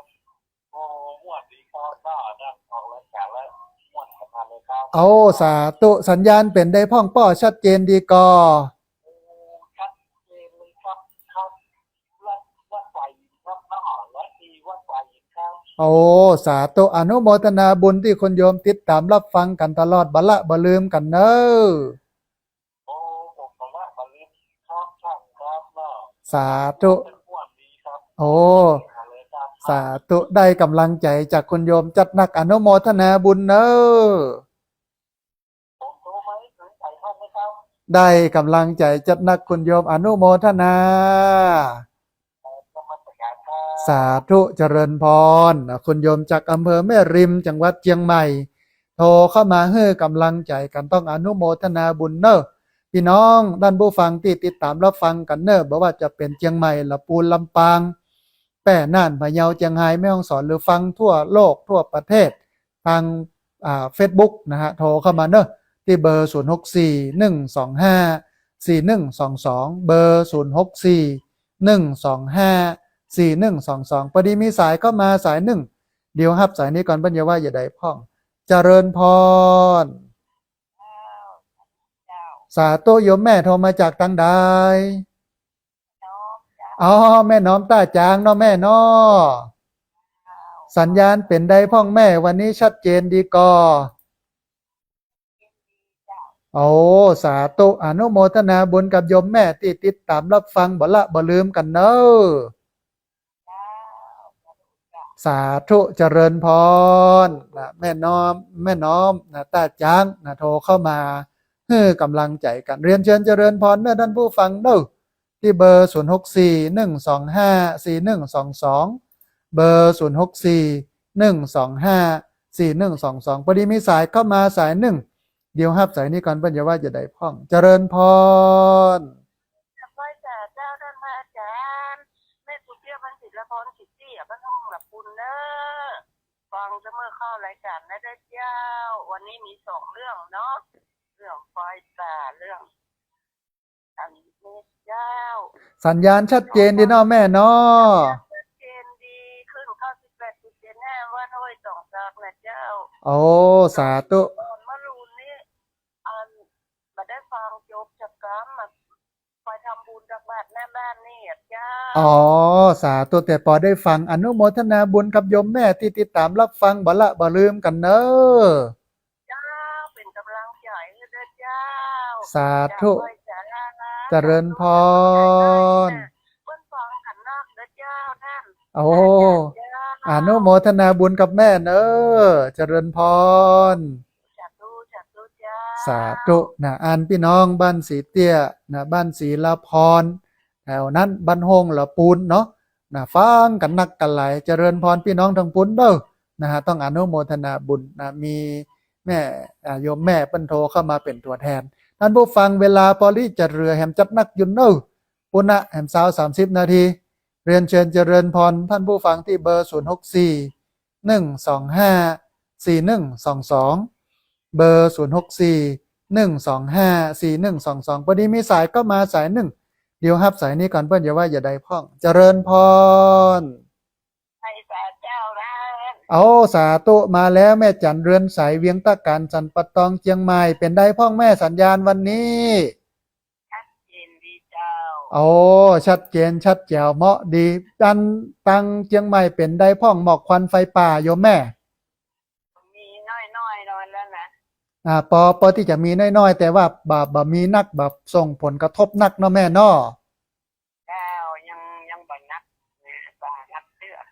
แสดงว่าเปิ้นจัดการกันได้ดีพี่น้องเชียงใหม่นี่นะต้องชื่นชมต้องอนุโมทนาบุญเนาะแม่เนาะ เจ้าอันที่แล้วนี่นะมันบัดตกตัวเองนะ แม่นละเอารถไปประสบอุบัติเหตุยังมันโตดผีอยู่นี่นะ ถ้าผีมันว่าได้นะมันจะว่าแล้วเนาะอย่างมาโตดแต่เฮาอย่างเดียวเองนะอืม ตัวแก้วก็คุมสติก็ได้แล้วก็เนาะ แม่นถ้าจะเฮ้อดีบ่กินเนี่ยมันดีแล้วแม่เนาะอืม โอ้มันต้องลดอุบัติเหตุได้จับนักอะถ้าคนแบบกินเหล้ากินยานะขับรถนี่นะ มันจะช่วยได้เยอะในการใช้ชีวิตในการเป็นอยู่แล้วก็ลดอุบัติเหตุลดการเสียเงินเสียทองเนาะแม่เนาะ นั่นนะจ้า อืมต้องอนุโมทนาบุญกับแม่จันเรือนใสที่โทรเข้ามาให้กำลังใจกันเนอะสาธุเจริญพรแม่จันเรือนใสเวียงตะการสันปะตองเชียงใหม่นะฮะท่านผู้ฟังเวลาเลยแหมประมาณ30 นาทีเรียนเชิญเจริญพรที่เบอร์064 125 4122เบอร์064 125 4122พอดีมีสายก็มาสายหนึ่งเดี๋ยวรับสายนี้ก่อนเพื่อนอย่าว่าอย่าใดพ้องเจริญพร เจ้าท่านอาจารย์ถ้าเป็นคนช่วยชีวิตมัน เอาสาธุแม่เพนตาจางเนาะ ความชัดเจนเรื่องจากอาจารย์เด้อ สาธุได้กำลังใจจัดนักยมแม่อนุโมทนาบุญเนอะ สร้างจากอาจารย์ ยังก็ยมแม่ ได้สร้างจากเจ้าเลยเนี่ย ตอนนี้กำลังอันกั้นอาคารโยมแม่เป็นที่พักพระสงฆ์นะโยมแม่มีเวลามาร่วมบุญกันเนอะ บอกพุทธทาสเนาะ สาธุโยมแม่อนุโมทนาบุญเนอะสาธุนะแม่เพนต้าจ้างนะฮะเปิ้นถามว่าช่วงนี้บ่ได้สร้างได้แปลงอะไรยังกะนะพระอาจารย์ก็เลยบอกว่าตอนนี้กำลังกั้นห้องกั้นอาคารนะใช้งบอยู่ประมาณสัก10,000น้อยๆนะฮะท่านผู้ฟังท่านใดอยากจะร่วมทำบุญก็มาร่วมทำบุญกันวันนี้มีสายเข้ามาแหมสายหนึ่งเดี๋ยวรับสายนี้ก่อนเปิ้นอย่าว่าอย่าได้พ้องเจริญพร กับว่า สาธุแม่คำนวณเจ้ซ้อนเมืองปานลำปางเนาะ เอา เป็นได้พ่องแม่สัญญาณชัดเจนดีเนาะ เจ้าเป็นนี้เจ้า อันปัญหาหมอกควันไฟป่าตังเมืองปานเป็นได้พ้อง จ้ามาตอนไหนจ้ะนะ แสดงว่ามันคนเปิ้นใส่ใจกันนักแล้วก็ตีให้มันชุ่มชื่นลมเย็นมันก็เลยบ่ปอนักเนาะแม่เนาะ เจ้าพอพื้นได้กับหลงกับพงอยู่เจ้า ดีอนุโมทนาบุญกับพี่น้องเมืองปานแล้วก็อนุโมทนาบุญกับโยมแม่ที่โทรเข้ามา เนื้อหาสาระวันนี้ปอได้อยู่เนาะแม่เนาะ ก็ได้สุดยอดกันเนาะ ฟังแล้วสบายใจม่วนใจเนาะแม่เนาะนะ สบายใจได้ข่าวว่าธรรมะธรรมโมแล้วมันดีใจกว่าเขาได้ของที่เขาได้ของที่เขาสอบเขาพอใจมันย่ำดีใจเศร้าเขาหาธรรมะมันหลงมันโปร่งมันเบาขึ้นหมดเลยเจ้า อนุโมทนาบุญกับโยมแม่อยู่กับศีลกินกับธรรมมันจึงดีหมดเนาะแม่เนาะ สบายใจดึงมาให้สบายใจกับเนี่ยได้อยู่กับธรรมะเนี่ยเจ้า คือถ้าเราสังเกตนะครอบครัวไหนที่เป็นอยู่กับศีลกินกับธรรมเนี่ยครอบครัวนั้นจะอบอุ่นนะแต่ถ้าครอบครัวไหนบ่อยู่กับศีลกินกับธรรมนี่ลำบาก อยู่คนเดียวเนี่ยมาได้ก้องอาลูกมาเต้าสบายใจมาได้ในอกในใจเนี่ยอย่างสั่นสบายใจกว่าขนาดเจ้า โอ้สาธุอนุโมทนาบุญกับโยมแม่ที่มีความสุขกับการใช้ชีวิตโดยมีธรรมะเป็นฐานเนอะแม่เนอะนะ เจ้าเจ้าค่ะ สาธุเจริญพรอนุโมทนาบุญเนอะแม่เนอะสาธุนะแม่คำนวณเจ้ซ้อนเมืองปานลำปางนะบอกว่าชีวิตเนี้ยถ้าอยู่กับศีลกินกับธรรมมันบ่มีอย่างให้ตกให้ลำบากแล้วนะมันสบายอกสบายใจต้องอนุโมทนาบุญกับโยมแม่ตัวเนอะท่านผู้ฟังเรียนเชิญเจริญพรเด้อที่เบอร์0641254122เบอร์0641254122พอดีมีสายเข้ามาแหมสายหนึ่งเดี๋ยวรับสายนี้ก่อนเพื่อนอย่าว่าอย่าใดพ้องเจริญพร สาธุโยมแม่ฟังจากตังใดพี่น้องดอยสะเก็ดเอาสาธุสัญญาณเป็นได้พ่องแม่ชัดเจนดีก่อดอยสะเก็ดชัดเจนดีเนาะโยมแม่ชื่ออะไรหยังโอ้สาธุอนุโมทนาบุญโยมแม่ที่ติดตามรับฟังแล้วก็โทรเข้ามาให้กำลังใจกันเนอะโอ้สาธุจะไปละไปลืมกันนะแม่นะ สาธุโอ้ชื่นใจแต่อนุโมทนาบุญโยมแม่จากดอยสะเก็ดเนาะสาธุเจริญพรอนุโมทนาบุญโยมแม่นะที่โทรเข้ามาให้กำลังใจกันเรียนเชิญเจริญพรท่านผู้ฟังเด้อที่เบอร์0641254122เบอร์0641254122ตะกี้อันคุณโยมแม่อุ้ยน้องแฮกเกอร์นะเปิ้นอันตักมาในช่องแชทเปิ้นบอกว่ากราบไหว้สาเจ้าท่านอาจารย์ฟังอยู่เนอะอนุโมทนาบุญกับโยมแม่ท่านใดที่โทรเข้ามาแล้วบัดติดโทรเข้ามาแล้วบัดได้รับสายเนอะโทรเข้ามาใหม่เนอะที่เบอร์0641254122เบอร์0641254122พอดีมีสายเข้ามาสายหนึ่งเดี๋ยวรับสายนี้ก่อนเปิ้นอย่าว่าอย่าใดพ้องเจริญพรโอ้สาธุแม่สุแก้วคำอ้วนเนาะสารปีเชียงใหม่เนาะสัญญาณชัดเจนเนาะแม่เนาะโอ้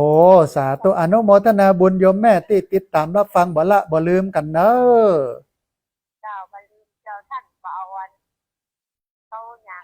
อ๋อเดี๋ยวรอใกล้ๆฝนก่อนแม่ช่วงนี้ถ้าเอามาปลูกมันจะตายเพราะว่าแม่ไม่ได้ใส่ปุ๋ยใส่ธรรมชาติไปนั่นแล้วนะเอาเหมาะแม่เอาละไว้หันก่อนเดี๋ยวใกล้ๆฝนเห็นสักน้อยเนาะนะจะได้ไปเอาเนอะแม่เนอะอนุโมทนาบุญกับแม่เนอะสาธุเจริญพรนะโยมแม่อนุโมทนาบุญกับแม่สุแก้วคำอ้วนนะเปิ้นถวายอันต้นยางใหญ่อาจจะเอามาปลูกไว้ที่สำนักให้มันอันห่มเย็นเป็นชุกนะฮะท่านผู้ฟังเวลาพอที่จะเหลืออยู่เนอะเรียนเชิญเจริญพรที่เบอร์0641254122เบอร์0641254122แม่พิษสมัยสีเทพธรรมรงค์นะเปิ้นฟังอยู่แล้วก็ตักมาในช่องแชท Facebook เปิ้นบอกว่ากราบไหว้สาพระอาจารย์เจ้านาอันติดตามฟังอยู่เจ้าชัดเจนดีสาธุอนุโมทนาอนุโมทนาบุญกับโยมแม่เนอะที่ตักกันมาในช่องแชทนะฮะท่านผู้ฟังเรียนเชิญเจริญพรเนอะที่เบอร์0641254122เบอร์0641254122เรียนเชิญเจริญพรได้โทรเข้ามาร่วมเอ่ยกันได้โทรเข้ามาร่วมแสดงความคิดความเห็นกันนะฮะในช่องทางนี้นะฮะวันนี้มีสายก็มาสายหนึ่งเดี๋ยวรับสายนี้ก่อนเปิ้ลจะว่าอย่างใดพ้องนะฮะเจริญพรอ๋อสาธุคุณโยมสมจิตอินทรวิจิตเนาะอาจารย์จะมาเข้ามาวันศุกร์ก็วันไหนเนาะเดี๋ยวรอดูวันพรุ่งนี้พอดีว่าวันพรุ่งนี้มีบรรยายที่แม่ถ้าบาติดอย่างนักก็จะแวะไปแต่ว่าถ้าติดอย่างก็จะโทรแจ้งก่อนแล้วก็เดี๋ยวจะหาวันแหนมกำหนึ่งแต่ถ้ามันได้ตามนั้นก็จะโทรบอกว่าจะไปเนาะนะฮะอ๋อสาธุเดี๋ยวประสานแม่อุไรนะฮะแล้วก็นัดหมายกันกำหนึ่งว่าจะวันไหนถ้าจะเป็นวันพรุ่งนี้ก็จะได้วันพรุ่งนี้เลยเนาะดูเวลาแหมกำโยมแม่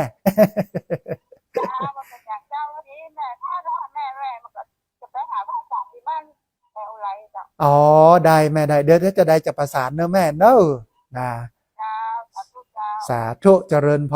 รนะโยมแม่นะสมจิตอินทรวิจิตรบ้านฟ่อนนะฮะเปิ้นถวายขี้งัวขี้หมูนะครับแม่อุไรวันอภิธันกรนะฮะอันตอนเนี้ยกำลังต้องการเอามามักปุ๋ยนะแก้ปัญหาหมอกควันไฟป่านะแล้วก็ปุ๋ยที่มักจากขี้งัวและใบไม้เนี่ยก็จะเอาไปใส่พักใส่ไม้นะเฮ้ญาติโยมได้รับประทานอาหารที่มันปลอดจากสารพิษตัวมันได้หลายอย่างท่านผู้ฟัง มันขึ้นอยู่ว่าเราจะnhะอย่างใดnhะอย่างใด มันขึ้นอยู่ก็เราจะnhะก่อไม่nhะก่อแค่นั้นนะฮะแต่ถ้าเราทำเนี่ยมันก็จะเป็นประโยชน์นะมันเกื้อกูลต่อตึงเรามันเกื้อกูลต่อตึงเปิ้นมันเกื้อกูลต่อโลกนะมันบ่ได้ทำลายโลกคือมันตุกมันฮ้อนนะฮะแต่ถ้าไปเผามันก็จะลำบากวันนี้มีสายเข้ามาแถมสายหนึ่งเดียวฮับสายนี้ก่อนเปิ้นจะว่าอย่างใดพ่องนะฮะจะเริญพรวันดีคุณโยมสายรุดไปเนอะมีสายที่โทรเข้ามาแล้วบัดติดโทรเข้ามาแล้วบัดได้รับสายโทรเข้ามาแล้วรุดประมาณ19สายโทรเข้ามาใหม่ที่เบอร์064 125 4122เบอร์064 125 4122พอดีมีสายเข้ามาสายหนึ่งเดี๋ยวฮับสายนี้ก่อนเปิ้นอย่าว่าอย่าใดพ่องเจริญพรโอ้สาธุสัญญาณเป็นได้พ่องโยมแม่โอ้สัญญาณดี ชัดเจนเนาะแม่เนาะชัดเจนดีเจ้าแล้วอันหมอกควันไฟป่าบ่ปอมีเตอก้าโยมแม่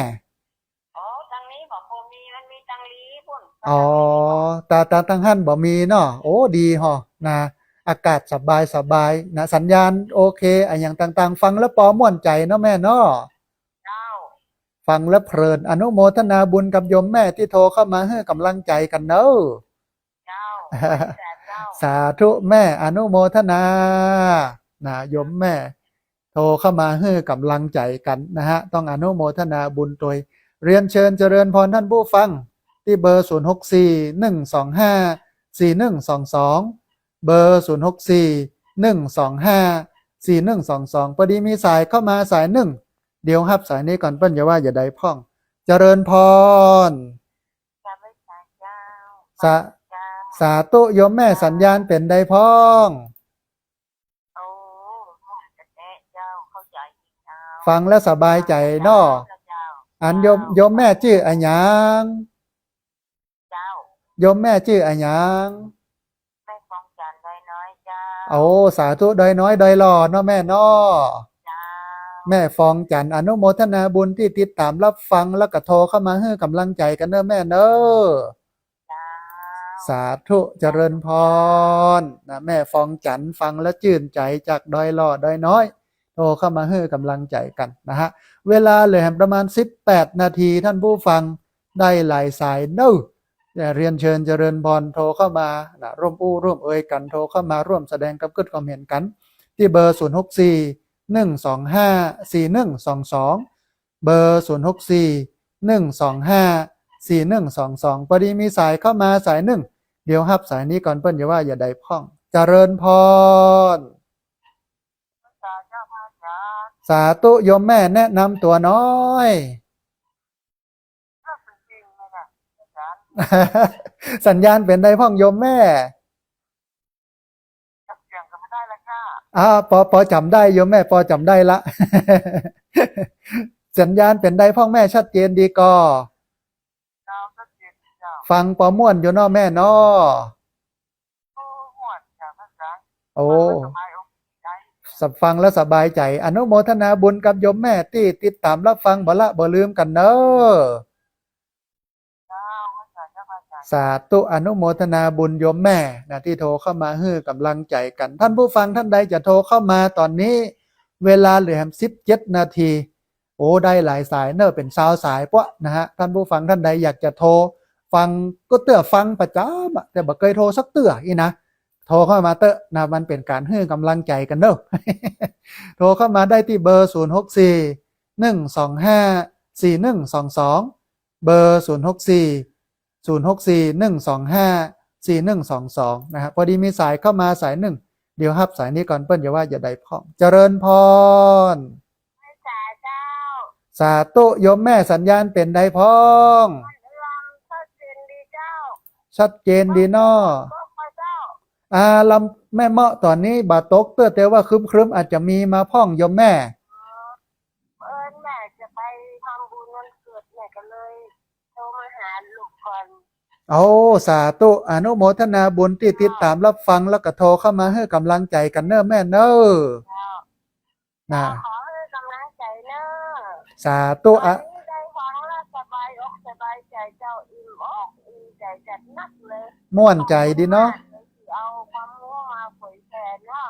สาธุโยมแม่อนุโมทนาบุญจัดนักที่ติดตามรับฟังแล้วก็โทรเข้ามาให้กำลังใจเน้อแม่เน้อ ขอบคุณเนอะ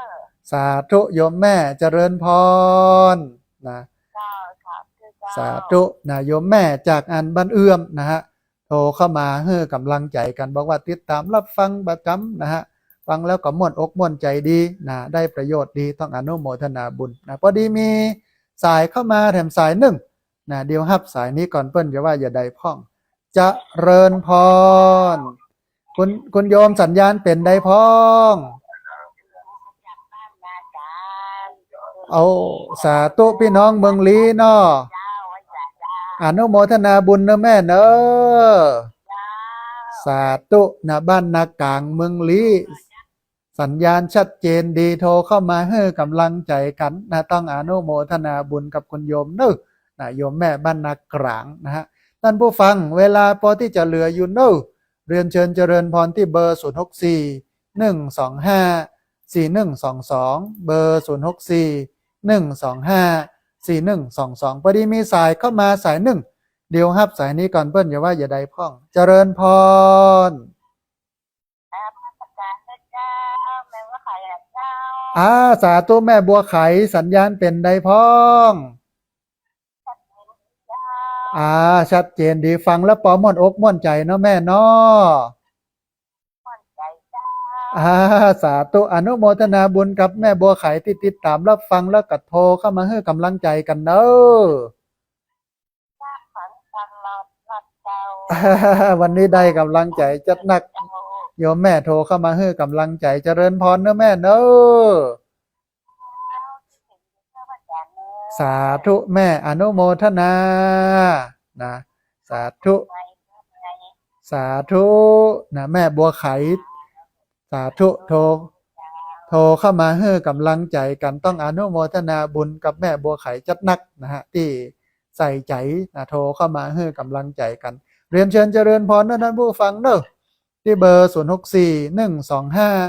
125 4122เบอร์064 125 4122เวลาเลยทำอยู่ประมาณสัก10 กว่านาทีนะได้จัดหลายสายนะพอดีมีสายเข้ามาสายหนึ่งเดี๋ยวฮับสายนี้ก่อนเปิ้ลจะว่าอย่าได้พ้องเจริญพรเจริญพรอันโยมแม่ลีวิทยุน้อยหนึ่งเนอะพอดีเสียงมันสะท้อนเข้ามาในรายการเนาะคือเวลาคุณโยมแม่โทรมาให้ลีวิทยุฟังตังโทรศัพท์เนาะแม่เนาะนะเจริญพรสาธุโยมแม่สาธุโยมแม่แนะนำตัวน้อยเจริญพรเจริญพรโยมสาธุโยมแม่ชื่ออะไรยังแม่อุไรวันอภิธันกรเนาะ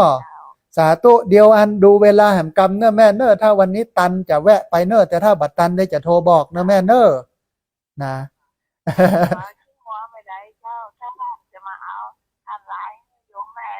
ได้แม่ได้เดี๋ยวรอวันนี้ก่อนเนอะถ้าตันก็จะไปวันนี้ถ้าบัดตันเดี๋ยวเอาไว้วันหลังเนาะแม่เนาะ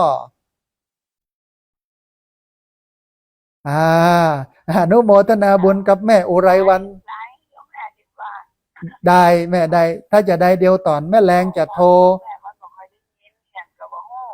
ได้แม่ได้เดี๋ยวแม่แรงจะแจ้งให้ทราบทางไลน์เนาะแม่เนาะนะสาธุเดี๋ยววันเนี้ยจะแจ้งให้ทราบตอนแม่แรงเนาะนะสาธุอนุโมทนาบุญกับแม่อุไรวันสัญญาณมันน่าจะดีเลย์นะฮะโยมแม่อาจจะฟังดีเลย์กันมันจ้านะฮะก็เดี๋ยววันนี้จะดูเวลาแห่งกำหนึ่งถ้าตันก็จะแวะไปเอาแต่ถ้าบัดตันก็จะแจ้งให้โยมแม่ได้ทราบกันแล้วกันนะฮะเรียนเชิญเจริญพรท่านผู้ฟังเนอะ ที่เบอร์ 064 125 4122 เบอร์ 064 125 4122พอดีมีสายเข้ามาสายหนึ่งเดี๋ยวฮับสายนี้ก่อนเปิ้นจะว่าจะได้พ่องเจริญพรเจริญพรเจริญพรสัญญาณดับไปเจริญพร ได้รับแล้วเจ้า อาสาตุโยมแม่แนะนำตัวน้อย อ๋อแม่อยู่หมู่บ้านแม่ริมวังป้องตำ อ่ะ บลแม่เชี่ยแล้วก็ชื่อว่าแม่จันบุญมา แม่จันบุญมาอยู่แม่ริมเชียงใหม่เนาะแม่เนาะ วังป้องบ้านวังป้องแม่ เอาสาธุสัญญาณชัดเจนดีกว่าแม่ โอ้สัญญาณชัดเจนดีแม่ฟังภาพเขาทุกว่าอาจารย์แบบว่าทุกในตนใดองค์ใดแม่ฟังหมดฉันนี่นะ เอาสาธุแฟนพันธุ์แท้เลยนี่เนาะจ้ะแม่จะถามธาตุกันเยอะ เวลาเหลือน้อยนะแม่เนอะว่ามาเลย ๆว่าอย่างประเดี๋ยวนี้ชูมาธาตุนี่เนาะอันแม่จะอู้กำเนียงแน่นอนชูมาเด้อ แม่หัวเข้าแม่เป็นมันชูมาเด้อหมอพอเวลาธาตุเวลาของเดียวนี่นะมันจะแก่ถ้าแม่มาขั้นไปฟันแม่จะอยู่บ้านเนี่ยฟังทำทุกตนใดองค์ใดวัดใดอันฐานที่ไหนแม่จะฟังหมดแล้วมันจะได้บุญกับแม่ สาธุเดี๋ยวรอฟังทางวิทยุนะแม่เนอะนะ รอฟังทางวิทยุเนอะนะ จะอู้กับเมียเนี่ยเพื่ออู้ไทยหมดจ้า ได้เดี๋ยวรอฟังทางวิทยุเนอะ เจ้า สาธุนะอนุโมทนาบุญโยมแม่นะฮะก็ได้บุญฮะอยู่บ้านก็ได้ถ้าร่างกายมันบ่เกื้อต่อการจะไปทำบุญที่วัดเอาก็ฟังวิทยุที่วัดนี่กะกินตานที่วัดนี้นะฮะติที่บ้านนี้ใจบ้านเป็นวัดฝึกกรรมฐานนั่งสมาธิพ่องสวดมนต์พ่องตามตามสถานภาพที่เราทำได้เพราะว่าร่างกายมันบ่เกื้ออย่างนี้ก็ได้บุญเต็มท่านผู้ฟังบ่จำเป็นต้องเข้าวัดเข้าวาถ้าสมมติว่าร่างกายมันบ่เกื้อแต่ว่าเราก็สามารถฝากได้ฝากคนไปตานแตนเฮาฝากคนไปกินแตนเฮามันก็ได้บุญเหมือนกันถึงสองอย่างนะฮะอันนี้ก็เป็นคำตอบที่ให้กับคุณโยมเนาะพอดีมีสายเข้ามาแถมสายหนึ่งเดี๋ยวฮับสายนี้ก่อนเปิ้นอย่าว่าอย่าใดพ่องเจริญพรสาธุบ้านป่าไข่ใต้เนาะแม่เนาะสัญญาณเป็นใดพ่องแม่ชัดเจนดีก่อโอ้สาธุฟังแล้วจื่นใจแต่เป็นแฟนพันธุ์แท้อนุโมทนาบุญกับโยมแม่ที่บ่ละบ่ลืมโทรเข้ามาให้กำลังใจกันเนอะ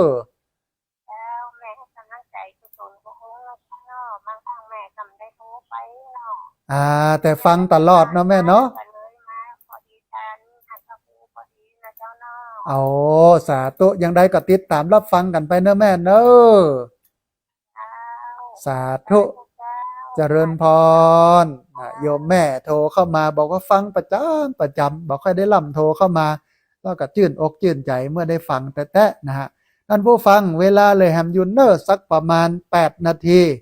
เรียนเชิญเจริญพรที่เบอร์064 125 4122เบอร์064 125 4122เรียนเชิญเจริญพร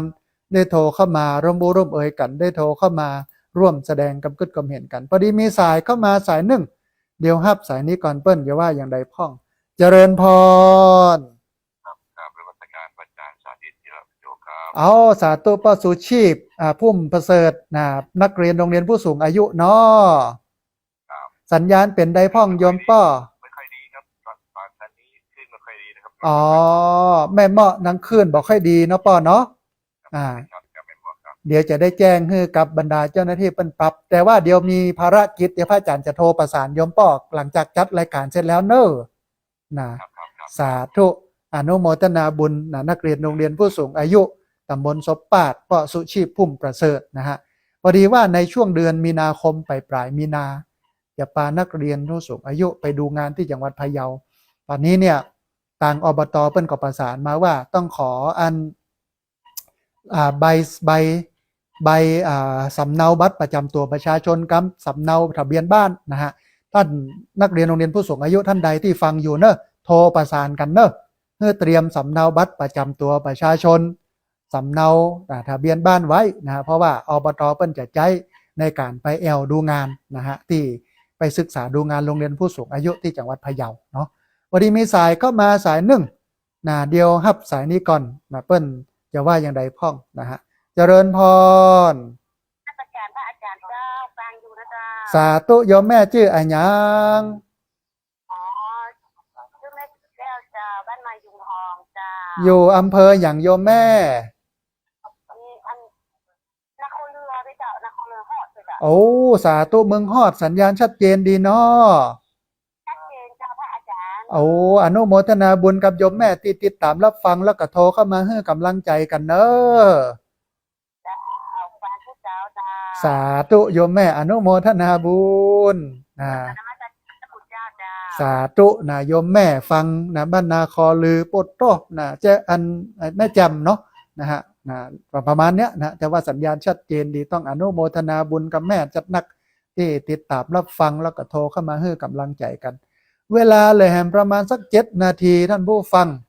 เรียนเชิญเจริญพรที่เบอร์064 125 4122พอดีมีสายเข้ามาสายหนึ่งเดี๋ยวครับสายนี้ก่อนเปิ้ลอย่าว่าอย่าใดพ่องเจริญพร สาธุเจ้าอาจารย์ สาธุโยมแม่แนะนำตัวน้อย เจ้าแม่อยู่บ้านทองหวานเจ้าเลยคำปันเจ้า แม่คำปัน ไม่บ่อยๆเลย จำได้ตังเรื่องเมียงเนาะแม่เนาะ เจ้า สัญญาณ เจ้า สัญญาณเป็นได้พ่องวันนี้ วันนี้เป็นกำลังใจให้อาจารย์เด้อแม่ฟังอยู่นะ อ๋อสาธุให้กำลังใจเนาะอนุโมทนาบุญกับแม่จัดนักที่โทรเข้ามาให้กำลังใจกันเนอะ เจ้า สาธุแม่เจริญพรนะโยมแม่อันบ้านโถกหัวจ้างตังฝั่งปูดนะฮะฟังอยู่ก็โทรเข้ามาให้กำลังใจนะฮะท่านผู้ฟังเรียนเชิญเจริญพรเนอร์ที่เบอร์064 125 4122เบอร์064 125 4122เรียนเชิญเจริญพรได้โทรเข้ามาร่วมโบร่วมเอ่ยกันได้โทรเข้ามาร่วมแสดงกับกึศความเห็นกันในเวลาที่เหลืออยู่นี้นะฮะวันนี้ได้อูสองเรื่องท่านผู้ฟัง เรื่องแรกเป็นเรื่องหมอกควันไฟป่า ซึ่งเป็นเรื่องที่เราจะต้องได้ช่วยกันแตะๆนะให้มันลดลงบ่ให้มันครุกรุ่นนักขึ้นไปกว่านี้ แล้วก็เรื่องที่สองเป็นเรื่องธรรมะ โดยเฉพาะธรรมะของหลวงพ่อพุทธทาสที่อู้ถึงเรื่องความไม่มีตัวไม่มีตน การบัถือเนื้อถือตนการปล่อยวางนะฮะพอดีมีสายเข้ามาสายหนึ่งเดี๋ยวฮับสายนี้ก่อนนะเปิ้ลจะว่าอย่าใดพ่องเจริญพร เจ้าไว้เจ้าเจ้า สาธุโยมแม่สัญญาณเป็นใดพ้อง สัญญาณชัดเจนดีเจ้า สาธุดอยสะเก็ดอากาศถ้าจะดีอยู่ก้าฮะ ดีอยู่เจ้าแค่มีควันเลยนะ โอ้สาธุแสดงว่าเปิ้นใส่ใจพอคอยดูแลกันดี ต้องอนุโมทนาบุญกับแม่เนื้อที่โทรเข้ามาเฮ้อกำลังใจนะได้กำลังใจจัดนักเลยโยมแม่ โทรให้เป็นกำลังใจที่เนอร์ เอา ทำบุญน้อยให้คนไม่แปลกไฟกันหรอก อ๋อทำอันแนวกันไฟไว้ป้องกันไฟไว้เนาะแม่เนาะนะไฟก็เลยบ่ลุกบ่ลามเนาะ โอ้ดีแต่พี่น้องดอยสะเก็ดนะเทพเสด็จเนาะแม่เนาะอืม เจ้าเป็นกระเด็นเจ้า อนุโม มาจุกันหรอก โอ้จอมหอมกันช่วยกันเนาะแม่เนาะอืม เจ้าฟังวงมาฮะซึ่งหันละฟังกับแปลงขึ้นไปซึ่งหันเนี่ยจ้ะ แบ่งเป็นเขตว่าใครอยู่ตั้งใดช่วยกันเนาะอืม เจ้า โอ้อนุโมทนาบุญกับแม่จัดหนักเด้อ เจ้าเป็นกำลังใจที่เนอร์ สาธุเจริญพรนะอนุโมทนาบุญกับโยมแม่นะโทรเข้ามากำลังใจกันนะฮะท่านผู้ฟังเวลาเลยแฮม2 นาทีได้ที่เบอร์064 125 4122เบอร์064 125 4122เรียนเชิญเจริญพรได้โทรเข้ามาร่วมบูร่วมเอ่ยกันขอสายนี้เป็นสายสุดท้ายกันแล้วกันนะฮะสายนี้เป็นสายสุดท้ายเจริญพรเจริญพรเจริญพรฮัลโหลเจริญพรสาธุโยมแม่ชื่ออะหยังแม่4,000เอาอยู่ตังใดโยมแม่ อยู่ สันทรายแม่โจ้สัญญาณชัดเจนดีเนอแถวสันทรายแม่โจ้โอ้สาธุอนุโมทนาบุญกับแม่4,000ที่ติดตามรับฟังแล้วก็โทรเข้ามาให้กำลังใจกันเนอะโอ้ได้กำลังใจจัดนักอนุโมทนาสาสาธุเจริญพรแม่4,000นะฮะโทรเข้ามาให้กำลังใจกันต้องอนุโมทนาบุญตัวเอาละท่านผู้ฟัง